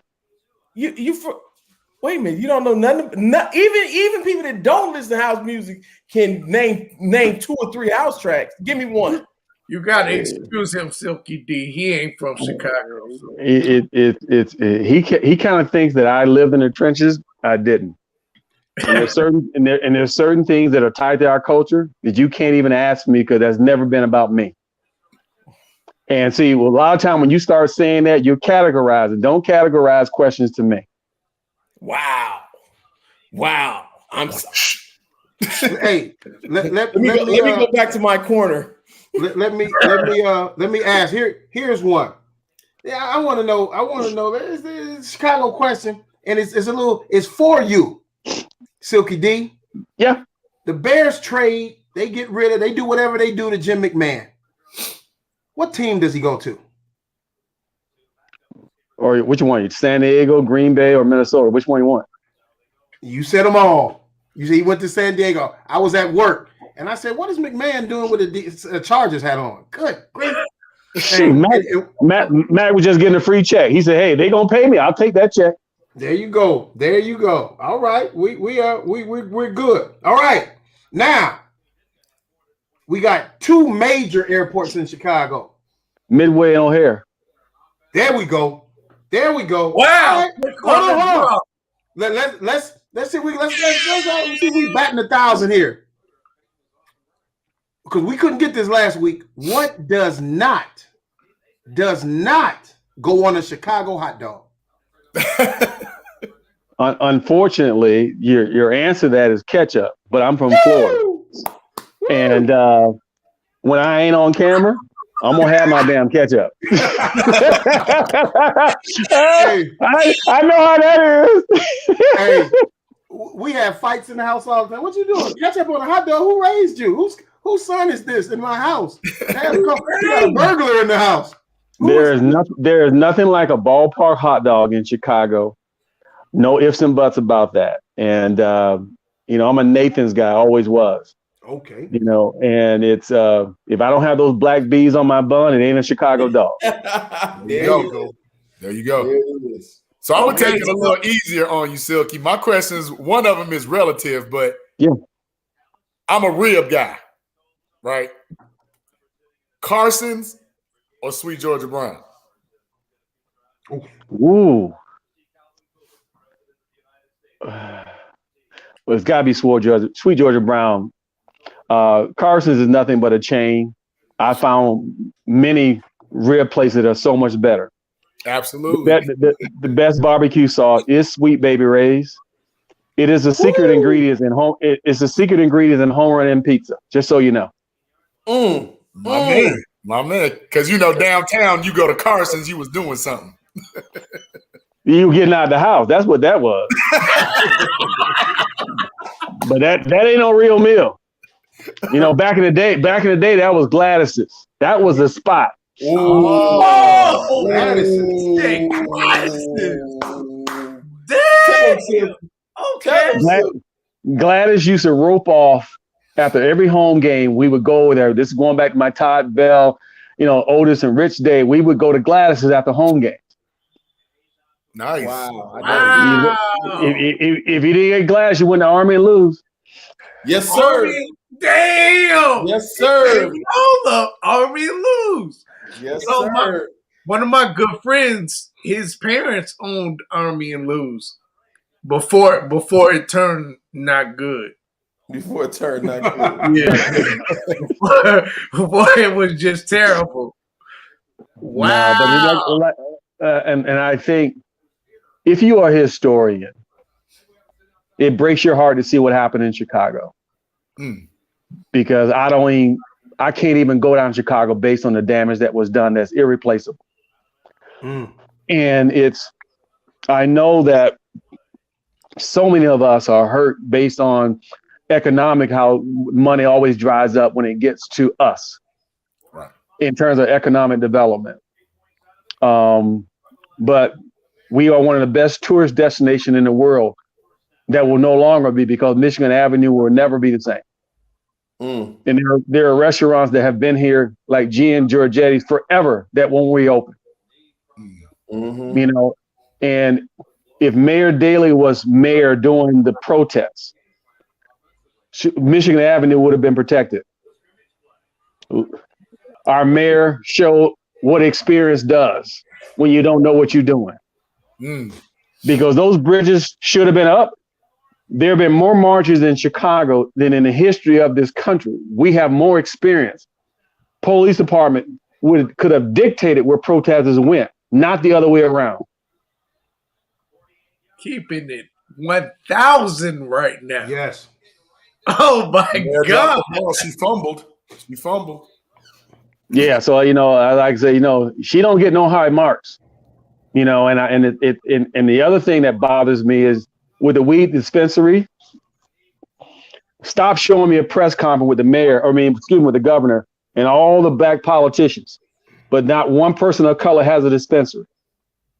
Right. How is that possible? So we got one of our viewers. He said Chicago has a gang banging problem in poor neighborhoods. Yep. It's a never ending story. But when most of your houses are boarded up, when most people don't have a job or don't have the skills to get a job, you got most people who live their life on government assistance, where they're getting a guaranteed check. You think they're trying to grow? They're happy with where they are. Every time things come up short, it's always somebody else's fault.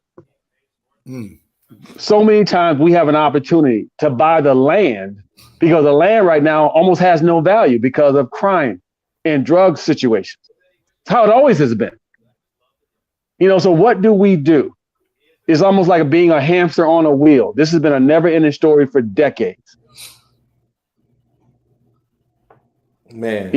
And I tell people, stop playing the race card when it does not benefit you. A brother can stab you in the back just as good as the man can.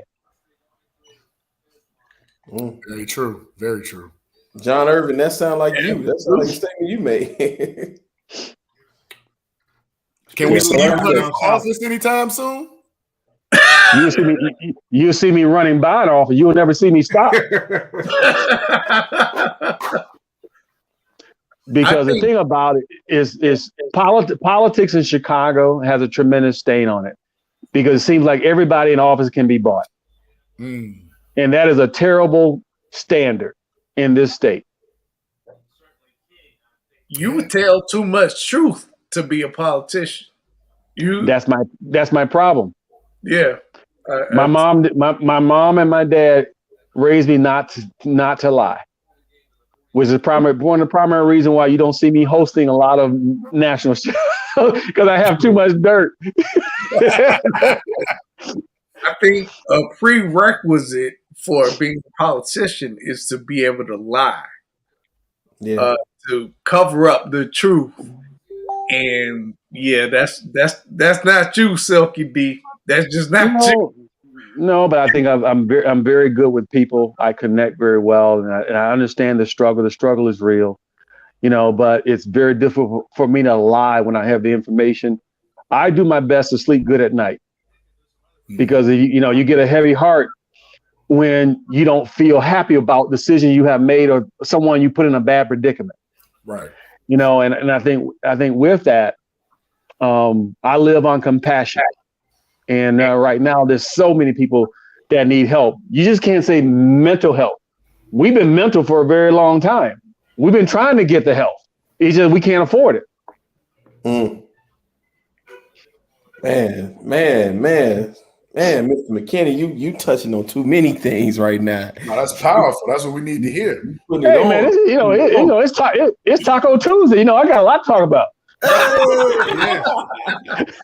Well, man. Let me switch gears a little bit and want to play something for you.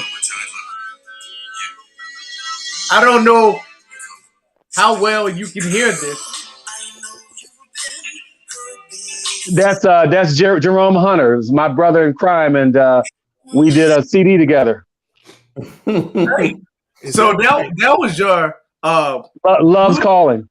Your blue impression from the Manhattans. I don't know if the viewers know what I'm talking about when I say the Manhattans. I did my intro.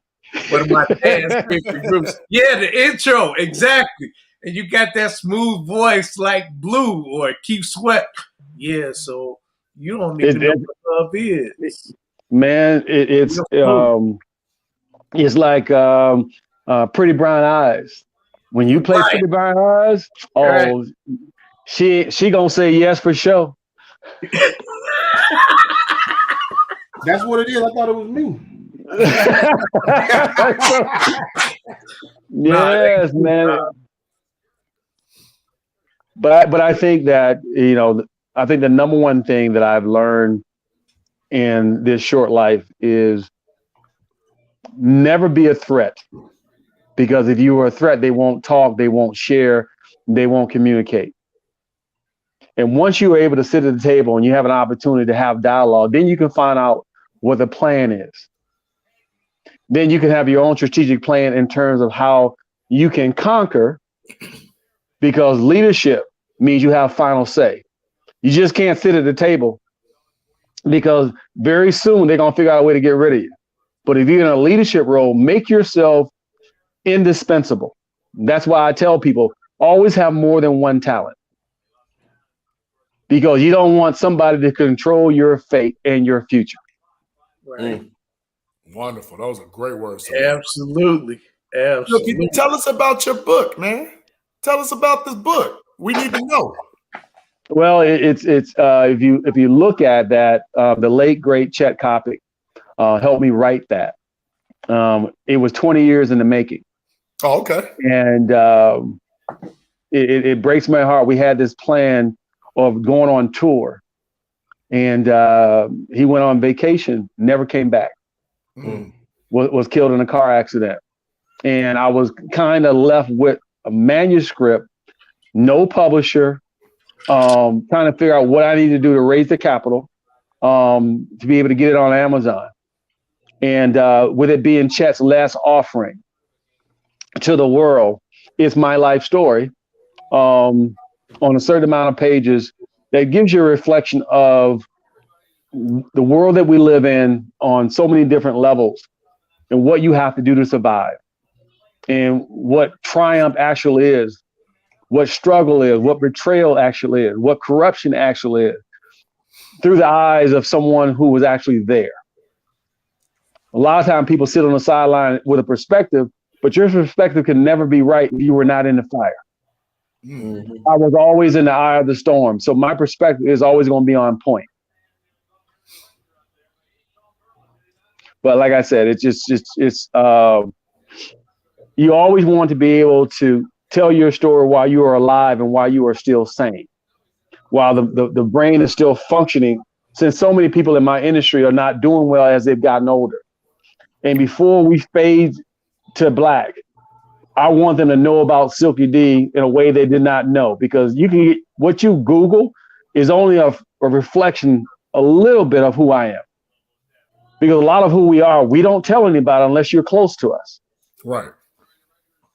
You know, so this is it's an in-depth analysis on my life during that time, how I was raised, how I see the world, the experience I've had in Chicago, and why it's important to me to mentor young men who believe they have no way to go other than the wrong way.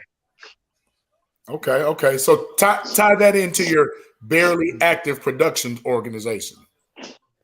Well, I just got tired of being the product and not getting paid for it.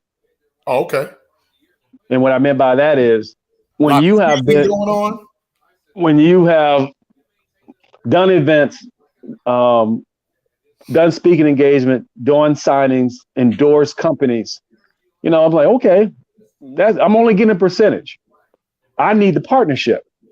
So I decided if I'm going to do a meet and greet, I need to know the owner, because this $5,000 gig, I need to be able to move the decimal point.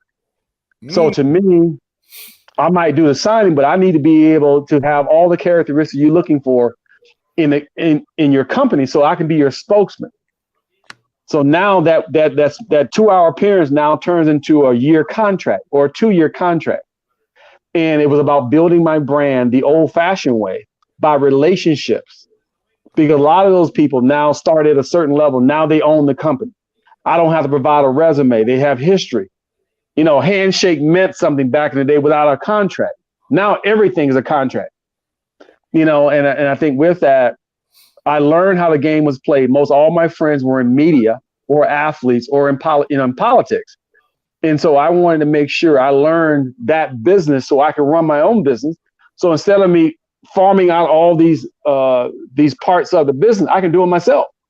Or I can hire the people that I've worked with that I trust, who have a skill set.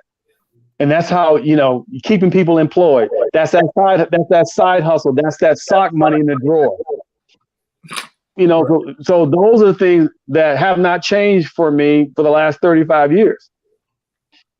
Wonderful. Okay. Thank you for that. That's awesome. That's very inspiring. Very awesome. I have a couple of questions coming from some of our fans. Yes, One sir. of the questions, he says, Barillissimo says he has 2 questions. And this is a fan coming all the way from London. He says it's 3:00 in the morning over there now. He said, I got 2 questions. Who in their football career, from a kid to retirement, do you respect the most? Ooh. Kid to retirement? Yes. Well, my idol was Paul Warfield, because I grew up in Miami. Okay. And But for me, it has to be about personal experience and what I have done. And my three closest friends was Peyton, Duerson, and Wilbur Marshall. And I stood up in Wilbur's wedding. I'm the godfather of Duerson's three boys, and Walter, when the time I didn't have a shoe contract, allowed me to wear his decals on my shoes out of respect, because I sat across from him every day for 6 years, and there was a mutual trust. And most humble superstar I've ever been with. A lot of what he did, he taught me how to be professional, and those things follow me every day of my life. Wow. The second follow-up question Berlissimo has is, which Chicago franchise gets the next championship? Oh. Well, God willing, I think it's the White Sox. Okay. I mean, it's just, they got the talent is there. Their pitching let them down last year, but they are loaded. And, the thing about winning it all, you just got to get hot at the right time. Look what happened with Baylor last night. That was a spanking. Woo! And like I said, when you can shoot it and you can play defense and you can make free throws, all things are possible. The White Sox are loaded with talent. So in Chicago, it won't be the Blackhawks, it won't be the Cubs, it won't be the Bears, and it definitely won't be the Bulls. I'll put my money on the White Sox. Okay. You mentioned Baylor. You had two Baylor alum on the Bears, Dennis Gentry and Mike Singletary. Yeah, Pinky and Samurai. Yes. Are you calling him Pinky? Pinky. That's Dennis Gentry. Little number 29 was a Swiss Army knife. Doesn't get the love and credit he deserved, but he was something special. And I will say today, Tariq Cohen, you wish you were Dennis Gentry. Wow. Wow. Hey, I remember when Dennis Gentry at number 29, they would have him in the slot, and he was a third down, the change of pace back before that was even a thing. I remember that. I remember this guy. And this was prior to running back by committee. You had a bell cow back, and that's what you did. So because the game has shifted a little bit, I can't say a little bit, a lot. And like you said, it's 7-on-7. Then you hit the nail right on the head with that. It's 7-on-7. So some of these rushing records will never be touched unless it shifts again, which I doubt. Because every team has 3 and 4 back. We got to back for third down now. We got to back, and they're paying these guys, and they're like, "Hey, I'm okay. I don't want to get banged up." But Dennis Gentry, Swiss Army knife. I think about that. They're both wearing number 29. Tariq Cohen and Dennis Gentry. Yes, and Pinky returned kicks, ran down on punt and kick coverage, was the third down back to Sweetness and played the slot with me. And he brought it, and he had jets and Samurai, but Samurai was flanked by the power of God. He had Otis on one side, he had Wilbur on the other. Wow. That's the best protection you can get. I can't think of better linebackers. Like, I think, wow. And I try to think hard. Otis Wilson, Wilbur Marshall, and Mike Singletary. And unfortunately, somebody's wearing 58, which is a travesty. Yes. And it's sometimes it's hard to see guys wearing somebody else's jersey that should be retired. But the Super Bowl team should have their own standards at Soldier Field, which they don't, in terms of plaques or some recognition like other stadiums have, but we don't have that. So Silky, I'm sorry. I haven't been to Soldier Field since Mike Brown's interception in Cleveland. That tell you how long I've been pissed off. Mike, put it with Eddie Jackson couldn't hold a candle to Mike Brown. Mike Brown was the real deal. Agreed. If he had not got hurt, he would have been in line to go to the Hall of Fame. That's how good he was. Absolutely. My question is, where is the support from the Bears? I know we keep harping on it. Ring of Honor, ceremonies and stuff, because I don't care if it was from Maury Buford to you, to Keith Ortego, to Tyrone Keys, whoever, that team, 7 to 12 of you all should have rings of honor, being Ring of Honor. You all's numbers should be, definitely like you should be held to the standard that you all gave to the city. Who do you think next can hold the candle? Not to say that many can, but do we have any hope? Is it Khalil Mack? Is it A-Rob? Like, who do we have that can kind of like make us feel like, man, that they got that 85 vibe? Well, the only guy that I've seen over the years, and I still give him props because he's from Miami, that's Devin Hester. Devin is the next in line. He should be first ballot. We talk, I told like passing the torch. I was like, every record I had, you broke, and you broke it in style. I said, but if you would have never cut your hair off, you would have had more touchdowns for sure. He cut off all the power. When the Bears tried to make him a wide receiver, the invincibility was gone. Wow. But yeah, that's my guy. That's my guy. Devin was must-see TV. Yes, he was. No question. Yeah, he was. He was. We sorely miss him too. Oh yeah, I mean, it's the Bears right now. It's Patterson is free agent this year, but he does what he has to do. But every time he comes in the game, or Tariq Cohen comes in the game, I can tell you exactly what play they're gonna run.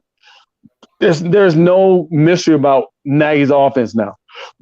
Defensively, they got too full of themselves by being compared to my guys. And I said, when guys have already quit before they get off the bus, then you can compare yourself to the 46 defense. Is Cordero going to get signed? Is he going to get signed back? Man, I heard he going to Green Bay, man. I don't want to talk about dude. Green Bay? Oh, no, man. Yeah, he's going to be in Green Bay, or even he might even end up in Tampa. I wouldn't surprise that turned me. my stomach when I heard that, man. Yeah.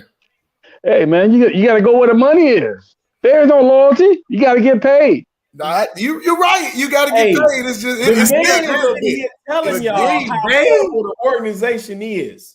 But Green Bay? Hey. Hey, man. Terrence, let me ask you a question. What's the worst job you ever had? Raking leaves for your mama. That is so wrong. That is so wrong. I don't understand the scope. What's the worst job you ever had? What's the worst job in your careers, in your list of careers that you've ever had? You want me to give me mine? No, hold on. Hold yours. Selling cigarettes. I worked for Newport Cigarettes, and I had to go into Inglewood and sell them, and I hated it. And you hated it, and you knew, like, every time you get a chance, you express that displeasure, don't you? I did, yes. Right? And you can't see how anybody could ever be a fan of that company because of your displeasure, right? Not black people. No. Anybody. Just period, right? No, not anybody. I see where you're going. I know this, man. Would y'all please listen to Mr. McKinnon? He's trying to save y'all. He's trying to save you guys.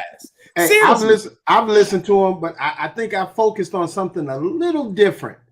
In 87, when the players went on strike and they fought for free agency and a lot of the rights they have now, we have kind of let the inmates run the asylum a little bit. So Cordell Patterson is basically benefiting from the fruits of Silky D's labor, because now he has the freedom to move around. And they say, well, back in my day, we would have never done that. We would have never formed a super team. We would have never left. It was you back in your day, you couldn't leave. Right. I think that took a stand. On that point, it is similar to parenting today. Kids have options. When we grew up, there were no option. Whatever mom and dad said, you did. Yeah. Yes, sir. Players today have options that we never had.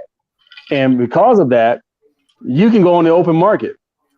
I don't know what the open market is. Either your contract is up, we're going to give you a 10% increase. Either you take it or we're just going to cut you. That was my era. Now you got a guy who sits on the bench, who is the 53rd player. He goes on the open market. Somebody's going to give him 4 years, $30 million. He was not even a starter. That's what what we did in '87 has done for the game as it has evolved over the new collective bargaining agreements. So these players today, they don't care about history. They don't care. They just care about, I'm getting paid. They don't pay homage to those who come before them. When I hear that, standing on the shoulder of giants, no, you're not. You're spitting in the face of giants who come before you. Wow. Because all you're thinking about right now is yourself. There are a lot of players out there right now that are hurting bad. And you rather go to the strip club and then help your brother. That's deep. Yes, that is deep. And instead of being mad at one isolated entity, I'm gonna be mad at the game. The evolution of the game sometimes takes a funny course. The same thing that makes you laugh and make you cry. We wanted the players to have, and I still want it, but there needs to be some sense of responsibility. Absolutely. Like Silky said, some type of reverence and acknowledgement of history and the pioneers. So along with this freedom that a lot of the players exercise, they exercise the hell out of that freedom.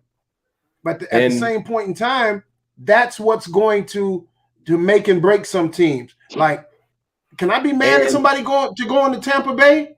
If I'm a Bears fan, I'm disappointed, but I really can't be mad. Silky said it right off the top, man. You got to go where the money is. Right. And listen, I wholeheartedly agree with your points. But what I'm saying is that those doors have been opened thanks to the players of his era. But the thing about it is the Bears are not allowing the people to reap the players to reap the benefits in full. He's telling you this. That's my point. I'm not saying I thank him for his efforts in doing that and things of that nature with the players of that era. But the Bears the organization is being selfish. They don't even want to honor these guys. You see my point? Well, in a lot of ways, they don't have to honor them because now they have an option. They got 31 other teams that are available. When you have that kind of power, do you really care what your owner says? Do you really care? No, you don't. No, because you know what? You won't pay me.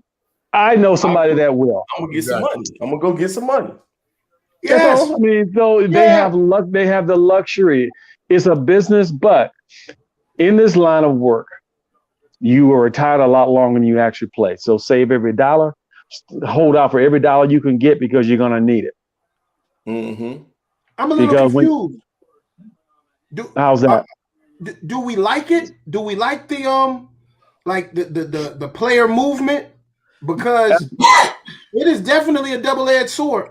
So we're not saying we don't like it, but at the same time, while you're doing all this boasting and grandstanding, pay the proper homage, like Silky said, to those who gave that opportunity, those who bled and whose sweat and tears allowed for that. Because Silky, if I'm not mistaken, everybody didn't come back from that strike on top. Some people was continuing on with they factory jobs and stuff because they were not brought back, correct? You had a situation where it's very difficult to get an entire team to not cross the picket line when they got bills to pay. Mm-hmm. Mm-hmm. Well, a lot of people don't know. We had a lot of guys on the team that didn't have no guaranteed money, had them second jobs, and Sweetness took care of those guys who needed to get those bills paid during the strike. Oh, wow. That's what leadership does. And when you have one common goal, everybody in the league was waiting to see what the Bears are going to do before they did anything. That's the power that we had on the league. And this is not discussed today with today's player because they didn't have to struggle. They didn't have to fight. They didn't have to protest. They don't know what that is.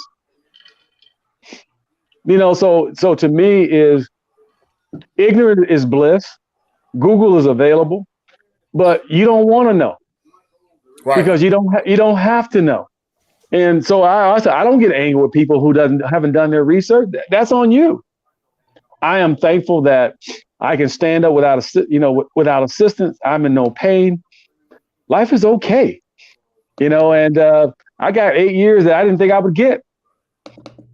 Anytime you play this game, whether you have a cup of coffee or not, you should be thankful if your parents got a chance to see you play, because that's a dream that you have as a kid, wanting to be on TV. And one of the advantages of that was having an opportunity to go to the White House to see the first African-American president, and Barack Obama. That was the culmination of everything, because that showed change. And if you were patient enough and you were persistent enough and you do the work, all things are possible. But you still got to fight. And sometimes when you take money off the table, people ain't got nothing to talk about. Right. Because automatically jealousy will set in, it clouds your judgment, and you really can't articulate what you really want to say because you pissed off. I wish I didn't have to go to work tomorrow. Yeah, I do too. Right. I said, I don't drive no Maybach, but my car gets me where I want to go. Too many things about this area. Everybody wants a name drop or designer this. Who cares? I don't. So like I said, it's be thankful for the place that you are, because at some point in your life, you're going to reach a fork in the road, and the choice you make will affect you for the rest of your life. All right. Words to live by. Words to live by, Will. J.I. Words to live by. Oh, no question. Hey. No question. What? I said no question. You got a question? He said no question. Three things before we let you go. What are the Bears going to do in this upcoming draft? What do you think they should do in this upcoming draft? Well, they've already made the first mistake.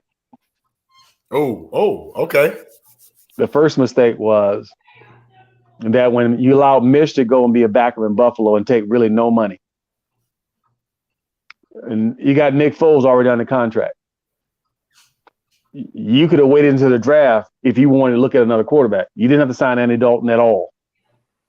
Why would you piss off your fan base and waste good money on a guy who is really nothing but a backup? It's insulting to us who know football. Nick Foles is better than Andy Dalton. You just brought him in here, but you saw how bad he is. I'm like, Ryan Pace, do you watch the same tape that we watch? My God, you're supposed to be the man, but for some reason you can't see talent. There is way too much talent in this draft that we could not have waited. If you look at our schedule, start drinking now. There's some butt whipping in there. Yes, Lord. So do you think the Bears are even going to be a 500 team? It's going to be a struggle to get above 500. Ooh, even with the defense? You talking about that defense that couldn't get off the field last year? That defense? Ouch.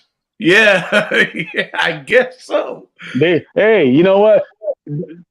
Don't tell me about being dominant when in the games of winning teams, you didn't show up. Anybody can beat their sister or a sorry-ass team, but the teams with an over 500 record, they couldn't beat anybody. I just keep it real. Facts don't lie. Wow. Thank you for that. I've been telling these jokers for the whole season, this is not what we really want. We should have kept. If this was the case, we should have kept Mitch. Yeah, well, Mitch was better than what you got on the roster right now, and Mitch, since Nagy did not draft him, he did not want to coach him, and that was obvious. Mitch is a mobile quarterback. Any rollouts and keeping a guy in motion would have helped Mitch all day. He only really had 1 year, actually 2 years, and looking at what was on the market, there weren't too many quarterbacks who were better than Mitch Trubisky. We could have kept Mitch and brought somebody else in the draft, or could have worked out a trade for a veteran if you wanted to do that. But to bring in Andy Dalton, oh my goodness gracious. Okay, your offensive line is suspect. You're overpaying a tight end. You felt handcuffed that you had to pay A-Rob $18 million. I don't know why. On the flip side of that, Yeah, so who's your other receiver? All they do is keep punching guys and getting kicked out of games. They got to mature, and Montgomery should have been toting the rock all year. What took him so long? Thank you. Run the ball, man. 25 times a game. Yes. You should have touches. But this tells you once again that Matt Nagy. It's 2021. They don't run the ball that many times anymore. Matt Nagy does not care if he got a great running game. He wants to show how smart he is as the quarterback whisperer with his I call the smoke and mirror plays that everybody done caught on to. And how's that worked well the last 2 years? That shit didn't work too well at all. No. That was terrible. No, but like I said, but yeah, it's rather disappointing. Matt Nagy has reached his level of expertise. He's reached his ceiling. It's all downhill from here. Wow. Do you think he was just outclassed or he just was out coached, period? Both. Just because you're on Andy Reid's staff doesn't mean you break. True. Association. Jimmy G got all that money because he played behind Peyton. Look how bad he's been in San Francisco. Yeah. I mean, I just, guilty by association doesn't mean you get a bigger check. This is true too. I mean, so it's sad, but Bear fans are a lot smarter than the Bears management think that they are. And they lucky they haven't been protesting outside that stadium. We need to, like the Cubs did and got rid of the Tribune. Man, yeah, I mean, it is really sad where we are with the talent that we have, but our leadership is not where it needs to be. I want to get that protest together. Because these dudes, man, it really seems like Will said, they don't give a shit about winning. They just want to fill seats, sell paraphernalia. They want us to wear the Urlacher jerseys. Well, I don't have an Urlacher jersey. But like Silky, the ineptness, like Angelo to Emery to Pace, what has changed? It's well, like just put it different actors. Just put it this way: Fangio gets the head coaching job in Denver. That hurt, right? No, this is a trick to this. Khalil Mack was signed after preseason. Right. Okay, the same team that before Khalil Mack got here was 6-10. Same defensive coordinator. You get Khalil Mack, you go 12-4. All of a sudden, Fangio gets a head coaching job, not because of his defense, because of the addition of Khalil Mack. He didn't coach Khalil Mack. Khalil Mack came to him in his lap, but he got credited for it. Mm-hmm. That's the same defense that all of a sudden Fangio is gone. All of a sudden they can't cover. They can't put any pass rush. Same guys. They got full of themselves how great they were. Club dubbing. Yeah, it's amazing how you club dub against bad teams. But all the playoff teams kicked your behind. See, it's just the same old stuff. If you are great, you beat the best. You want to play the best. But we have a tendency to come up short. Every time it's a national televised game against a real team. Never fails. I never was a fan of that club dub shit. I never was a fan of that, man. I thought that was the stupidest shit. You're supposed to for real. Yeah, that's some American bandstand crap that someone created. Yep. Because we were too tired to be doing all that dancing after a game. So another thing I wanted you to talk about was the book signing on Saturday. Yeah. Yes, Willowbrook Sports Center, which is right off 83 and 55. And my first signing since we kind of lifted the restrictions after COVID. It's my opportunity to finally get back in the community. Uh-huh. And the good thing about that is a lot of the parents that are coming are teachers. Oh. And it gives me an opportunity to get into schools, which is where I want to be anyway. And I know that during COVID and with the Zoom learning, a lot of unsupervised teenagers are getting in a lot of trouble in Chicago. I know there's a lot of depression, what's the word for a lot of disrespect to grown people in the house. Mm-hmm. So my mentoring and opportunities to come to talk to schools, to reinstill faith that everything's going to be okay. We're trending in the right direction. We will recover. and a lot of time you need to hear from people that you don't know, that you respect, that don't have a secret agenda. Because at the end of the day, we all live here. You got to do the best we can and make it work for everybody. Because a lot of the privilege that we have been taken away from us. Yeah, the government can't tell me that I'm essential. What kind of crap is that? It's essential. It's essential that I pay these bills that come to my house. Whatever I got to do, I'm going to do that. That's essential. Right. That's essential. Very. Yeah, because ain't nothing good about being homeless. And when you shut down all the shelters, you shut down all the churches, where are people going? That ain't working. So I don't need no press conference for you to tell me something I already know. Right.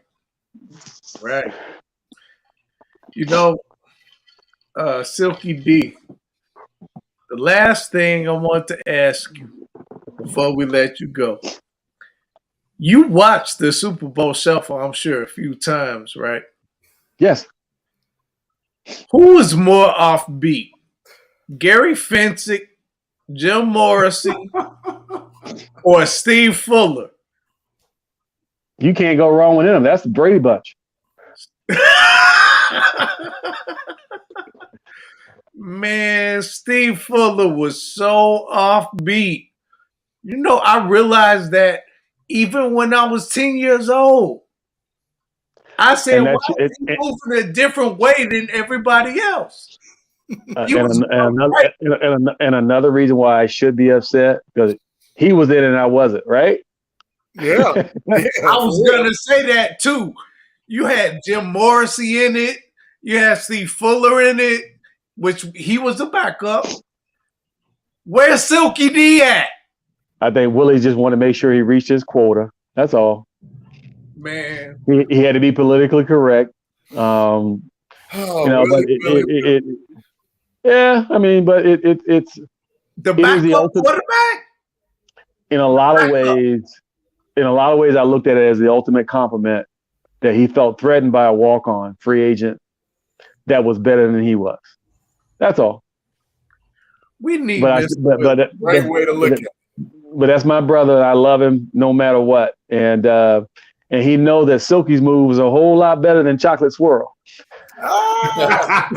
He was doing this. The Chocolate Swirl. Watch me, girl. Yeah, that's Willie. I love Mr. Willie. We got to get him on the show, though. We got to get him on the podcast. I need an explanation. I want to make sure, Silky, that you would come back and grace us with your presence. Absolutely. Definitely. I mean, because I'm quite sure between now and the draft, you're going to be pissed off about something. Look, I'm sure. I call you and tell you to meet me for some salmon and sauteed spinach. We got stuff to talk about. Yeah. Yeah, because it's because I know they're trying to move the Super Bowl to the day before President's Day, which is like February 20th. Correct. They're adding the 17th game. The schedule comes out in May. And I think the 17th game, I think it'll be the Raiders. I'm hoping that it's going to be in Vegas. But our road schedule is horrendous. Whoo! And then when you look what's coming to Chicago, most of all those quarterbacks can run. We're in trouble. We're in serious trouble. Oh my goodness! Yes, boy. You know what? Gun for a quarterback. This little 2 hours and 20 minutes wasn't even enough. It wasn't enough time at all to talk to you, Silky D. And no, but you know what? I think that it's important. Mortal Kombat is about to come out for us old school, and as Avengers. And I think we always want to have heroes. We always felt that athletes were superheroes. We always had a cape. Mm-hmm. But we used to always say the man always wanted to take the cape for, and they wanted you to fall. And to me, so many young men don't believe that there are any superheroes. And I do my best to remind them they look just like me. They're human. They bleed. And that you need to get in front of positive people as opposed to the same negative people that keep you in the same place that you are with no ability to grow. You can't enjoy the world we live in if you're still sitting on the same block. Right. You got to get out. You got to have a passion. You got to have a vision, and you have to be committed. If someone to believe in you that will invest in you. And the best way of dealing with that, you got to lose the attitude. I used to always go to CP schools, and I'm like, such different. If I got to walk through a metal detector for free, show me some respect. If I come to your school, because a suburban school, they'll send a car for you. They'll roll out the carpet. They put you in the gym, and it's a packed house. So I always tell you, why does suburban school respect us more than the people who look like our own brothers and sisters? See, that ain't cool. You're right. You're right. Yep. So like I said, learning how to say yes, sir, and no, sir, is how we were raised, and that's an art. That's a lost art with today's youth, and we got to find a way of getting it back. Very true. Very powerful. Very powerful statement. Yes. Man. You've been the man. You've been the man. You've been the man. Woo. You dropped so many gems tonight. So many gems tonight, man. There's so much. Oh, truth. I got that great Kool-Aid. I be bringing it. Yeah. I heard. So, as you alluded to earlier, between now and the draft, we're probably going to get mad about something. So I'm hoping that we can call you and you'll come back and maybe you can help us woo-saw, because we definitely gonna get mad about something. I think that's the one thing you missed with COVID. When the draft used to be live, and there's always a section of fans based on that team, and if they get the wrong pick, how they would just go ballistic or burn the jersey. You missed that, and I just told you that's how passionate fans are. It's a cult. We love our teams, but if you draft the wrong person, we gonna hate you. Yes, we are. We're going to hate you. We're going to burn your stuff. We're not going to support you. And we're going to tell you how we really feel. Yep. And that's how it's supposed to be. So, Chicago fan, you should be pissed off that you got of everything out there, you went and got Andy Dalton. I mean, that's like when you drink it. It's just. I'm like, how often you can continue to disappoint us. I've been trying to tell him that. Hush. I've been trying to tell him that. Like, nah, Bears fan, get your ass out of here, man. Get out of here, man. But I'm just, we definitely are going to call back on you, Silky D. We surely appreciate you and taking the time to talk with us tonight. No, but like I said, it's nowadays. I think that people have to talk. Have to be able to communicate, not be angry, be respectful. And that's very, very easy to do. I think opinions matter, and the reason why this country is divided is because it is meant to be that way, that we're not supposed to like each other. We're supposed to be divided. That's why we have the right and we have the left, and I said, what does that matter if you're not driving the car? And I said, we have to take back control of who we are and what we stand for. And I think too many people that are in powerful positions have gotten away with murder in so many different ways, and that's the issue that you see in what's going on in Atlanta. Yes. And, and I just tell people, so anytime you feel compelled that you got to hide behind closed door with your brothers all white, that sign a law and have guards out front so you can't get in. Interesting concept how that works. And even with the insurrection at the Capitol, they've been hit again because they show, well, if we can attack the Capitol, we don't have to go to jail. Well, hell, I guess I can go in and rush the Capitol too. Let's do it again. But that we would not even got within blocks of the Capitol. It would have been us. Right. There have been so many bullets shot out behind while we were trying to climb the building. And I said, that does not show you how what this country is. I don't need to see no radio show, no TV show, no politician. I know what it is. You know, and so you have to protect yourself. The First Amendment, Fifth Amendment, Second Amendment, it only applies when there's a circumstance. And that's what we hide behind it like as a bulletproof shield. But we only do that when we know we're wrong. Ah, good point. That's right. Yep. Controlling narratives instead of outcomes. Yeah, I mean, you know, so like I said, you know, and we didn't talk about that, but you know, what's going on in the trial with George Floyd? I said, why is there a trial? Why? Shouldn't be. You're right. Woo! That's a whole nother podcast right there. Why is there a trial? That's a lot of unneeded money that's spent. Due process shouldn't take this long. Oh yeah, well, you know, it's kind of hard to get due process when you still owe us 400 years of reparations. Preach, brother. Because our money has been overdue plus the interest. When we gonna get ours? I'll just take the interest at this point. I mean, so it's just, you know, the world right now is moving at light speed with LGBTQ, with the Me Too movement, and to a point where we've been standing in line. Now they done jumped ahead of us. What's up with that? I don't get that. You know, so if anybody, I'm upset. You don't get to get in front of me because now they've made same-sex marriage in every state.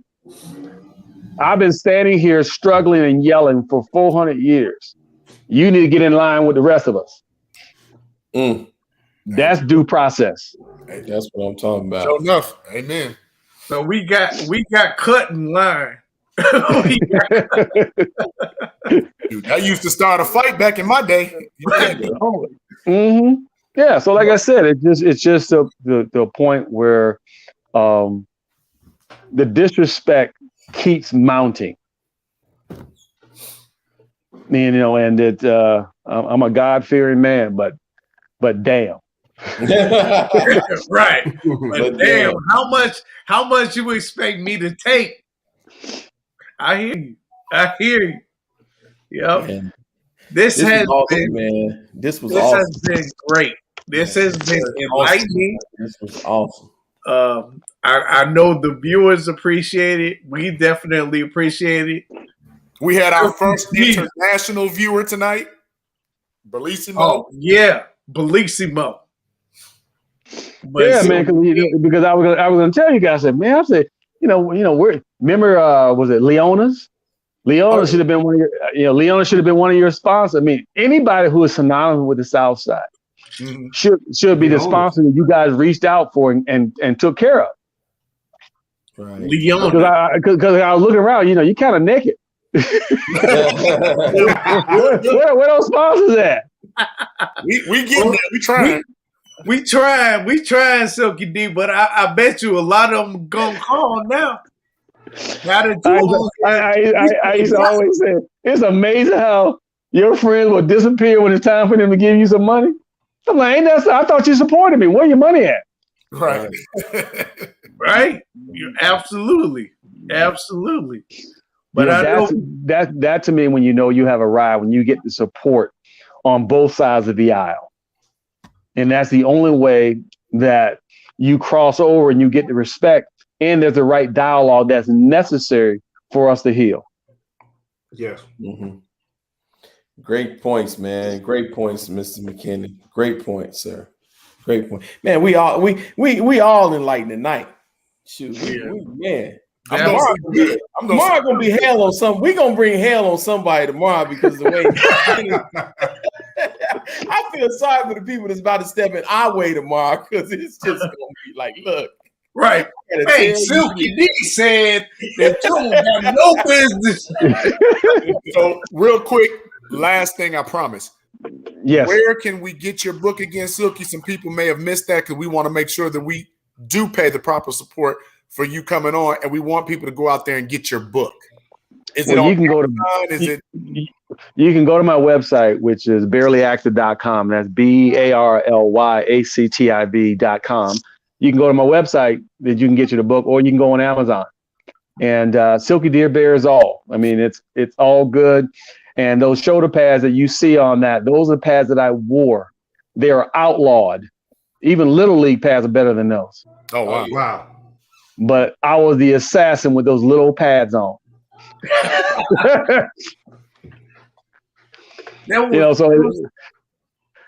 Go ahead. Another picture that I wanted to show. Yeah, it's like Link from Mod Squad. I had it going on. Hey, back in those days, you always had to know a sister that could braid. Oh. That will keep her employed. Yep. There you go. See, side hustle. Yes, sir. Side hustle. For all you ladies that are watching, that's the side hustle right there. If you're looking at all these brothers now in sports, I don't know what's going on with the hair, but they need a side hustle. Need somebody to braid that hair. Braid it up. Yeah, that is as they say, sometimes we have a tremendous amount of skill set that a lot of times we believe we don't qualify for a certain job. There's nothing we can do. I think because of COVID, people have gotten smarter. They believe in themselves a lot more because they've had to find out a way to survive. Mm. And you really will find out who you are when it's about to get dark in your house. You can't afford to turn those lights on. There it is. Facts right there. Facts. I'm struggling right now to pay my ComEd bill. I'm struggling right now. But see, you're always supposed to know somebody that knows somebody that knows somebody. Well, yeah. Always. It's like playing big whist or playing spade. Put that joke on your head. You know you got a Boston running. Yeah. Always have a Boston in your pocket when you need to go to it. I got one in my back pocket. I got one in the back pocket. Right. Yep. But yeah, so Silky D, we gonna get on out of here. It was good to have you. My glass is getting empty. What you got? Some Cavassier? What's up in there? I'm going light today, so I got a little Tito's and orange juice and a little ginger ale.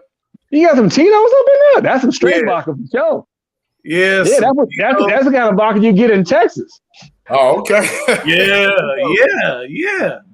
I got a lot of friends who run for the border. Yes, I do. So yeah, I'm a little light. So I need to go put something in my cup. No, but you're in the comforts of your home. You can drink what you want. Exactly. Is when you get outside and you get behind that wheel. Like my mom said, you know better. Yeah, you know better. Know better, T. Yeah. Hey, I'm in the crib. I can drink, then go to sleep. That's what you about to do. See, that's exactly what Paul Pierce should have did. Yeah, right. There would be no camera in my house. Yes. He boring. And put the phone down. Yes. Yeah, man. Come on, man. I know you were making six figures on ESPN. You just gave away that money. What's wrong with you? Right. What was? I don't understand. Maybe he didn't need the job. I told you again. Play stupid games, win stupid prizes. Most definitely. He surely won a stupid prize. Well, like I said, they're always waiting for you to mess up so they can take what they gave you. Mm-hmm. Never give them a reason. And then say, see, I told you. It's kind of like in trading places when the Dukes bet $1. Yes, $1 that a black man could do better than a white guy, but it was kind of in reverse. I told you a white guy would have done better in his place because he was a nigga. He did nigga shit. Yeah, but they didn't turn those machines back on, did they? They lost all that money. Yes. Yes, And sir. Well, it's been a pleasure, Silky. Like, this is one of the greatest segments I've ever had. The pleasure of sharing it with you. One of our Bears greats. We love you. We thank you. We hope to talk to you again real soon. well, to me, it's just nice to be able to fellowship and not listen to another press conference where another one of our brothers and sisters has been shot. It just breaks my heart to hear and see what's going on in Chicago and in the South Side. And it never used to be this bad. Right. And it's just the point right now is where's our leadership? Because the leadership in Chicago right now, nobody trusts. And that's where we are at a fork in the road. And we just had Moses, part the Red Sea. We need Moses. Because we need safe passage. Yep. Yes. Yep. Yes. Amen. All right, man. Amen. Man, you gonna get somebody whooped tomorrow, man. I'm Yeah, man. That's might be happening for real. But like everybody else has said, and I echo the sentiments, man. We greatly appreciate it. We thank you for your time. It's fun, man. All I do is watch TV. You can only watch so much TV. It's like, you know what? Hey, I got my Fire Stick. Yeah, I got all those illegal channels. I'm working it. But it's all good. I mean, and like I said, it last night was wonderful because I think for a lot of fans, we remember what it used to be like being in college, being a student athlete, and how fun March Madness was because it was a participation event for families. Yes. And triumph and disappointment in a split second. But last night, that was just a domination.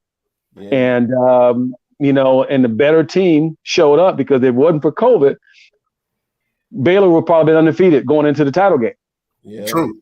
And speaking of COVID with the NCAA, with the tournament, I think people just got the joy out the fact because, last year we didn't have this. Right. And and that was a big thing just to get back to some form of normal once again, like we're getting past this and things of that nature. But I think that Baylor thing was a great. I almost want to mention the women's NCAA also, but if I do, I'm going to get jumped on by these panelists, so I'm not even going to go there tonight. Oh yeah, I mean,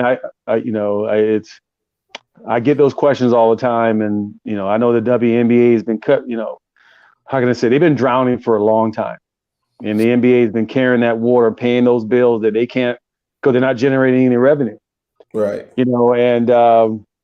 But because of the Me Too movement, the Title IX and gender equity crowd is standing on tables, screaming louder. We want more respect. We want more appreciation.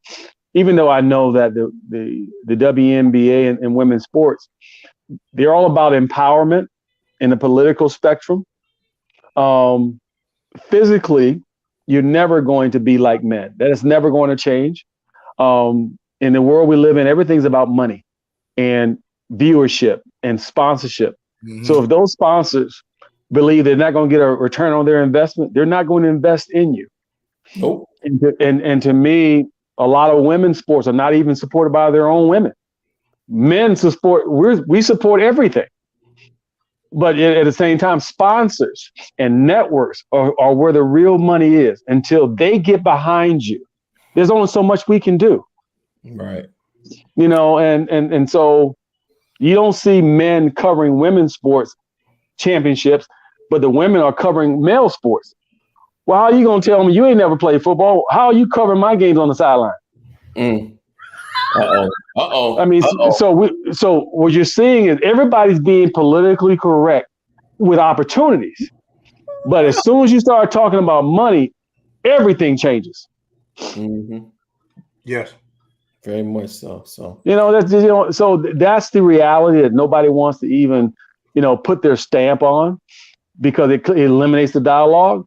It doesn't really matter if you keep preaching to the choir about the same old stuff. It's always going to be the same until the networks and sponsors write those checks to support you. There's only so much we can do. That's as real as it gets. That's trips. That was some serious real talk. And I'm not gonna mention the fact that was there a little bit of male chauvinism in there? Well, I would never say that because we are born and raised to protect our children, especially our women, our sisters, our daughters. That ain't gonna never change. Well, I'll say it. I'm a bit. But I will say this to you: a woman was created out of the rib of a man. Say that.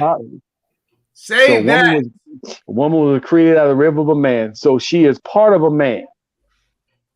Understand? She's a piece of a man. Never equal. That's God talking. So why should we change God's plan? Say that.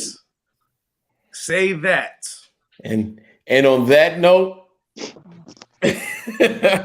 yeah. On that note, I would go fill up my glass some more until I go to sleep. But Silky D, man, you dropped some gems tonight. We're appreciative of that. But we're gonna go get some sleep. I know you probably tired too. Hell no! I'll be at the gym at 5 a.m.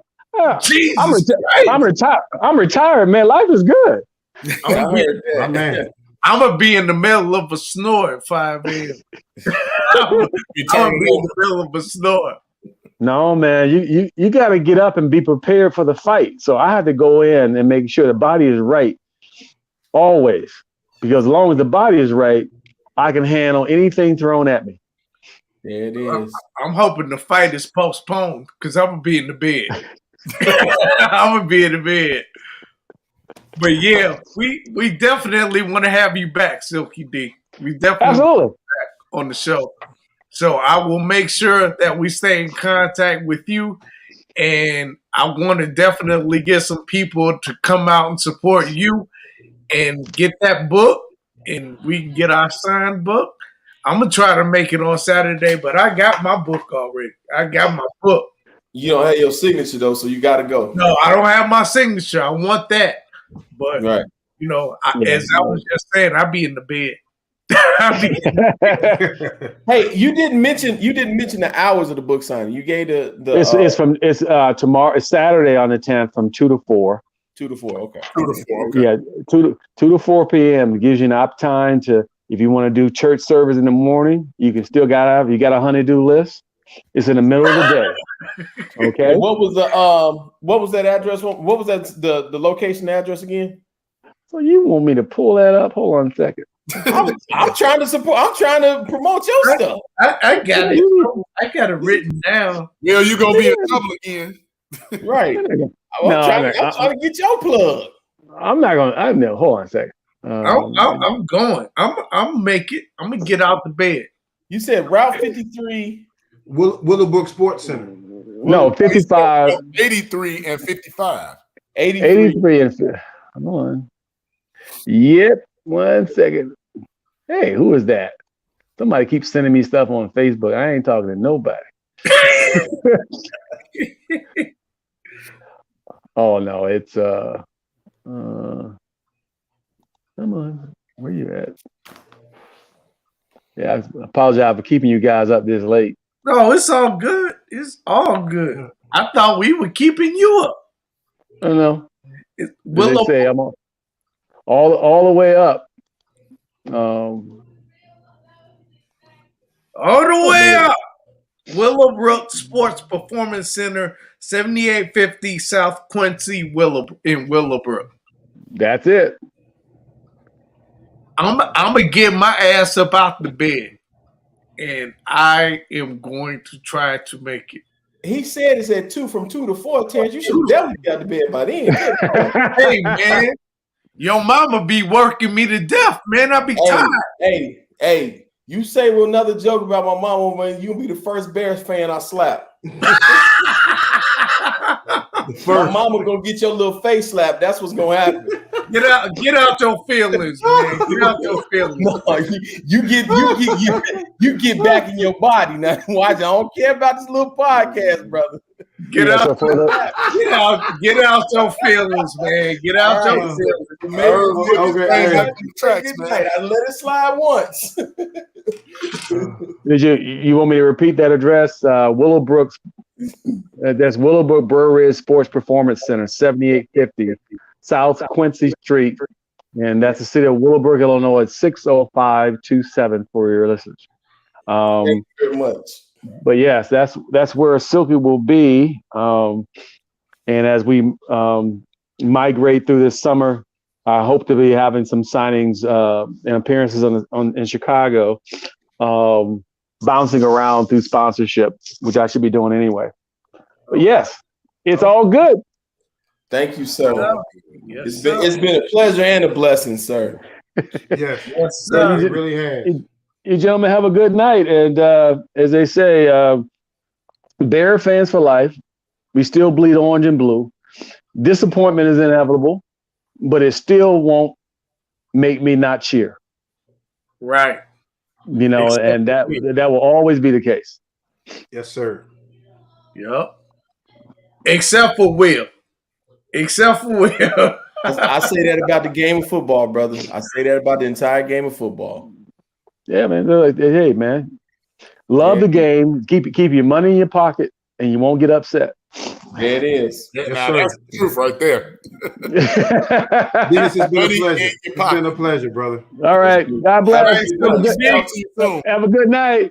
See you Saturday. Have a good one. Okay. All right. Good night. Take care.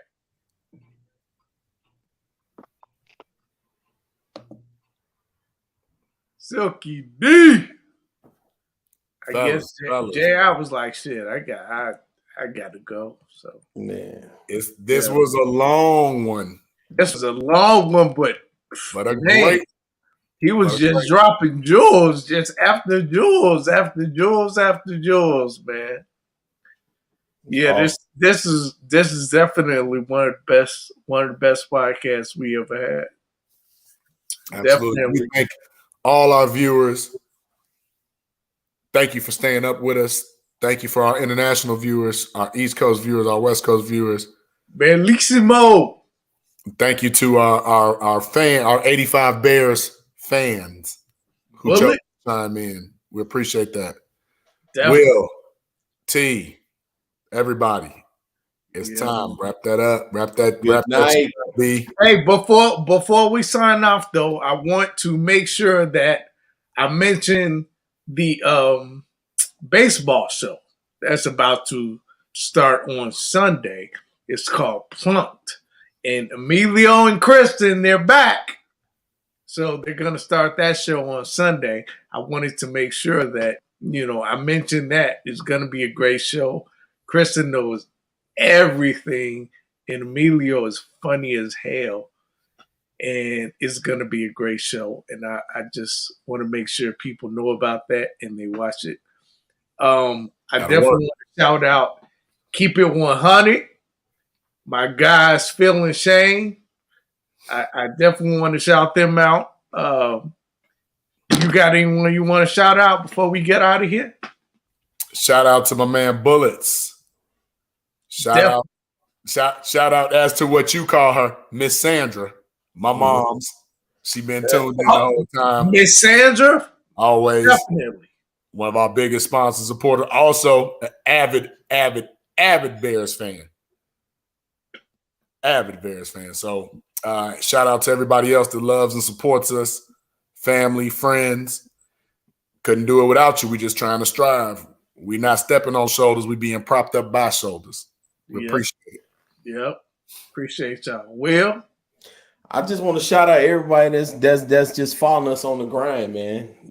This is especially these that stayed up tonight for almost 3 hours. You understand? Even though it was great content, but like they always say, you do have a choice, and we just thank you for choosing us, and hope we definitely see you again Thursday. I mean, it's Tuesday, next Tuesday, and we're gonna build from this point and keep on moving.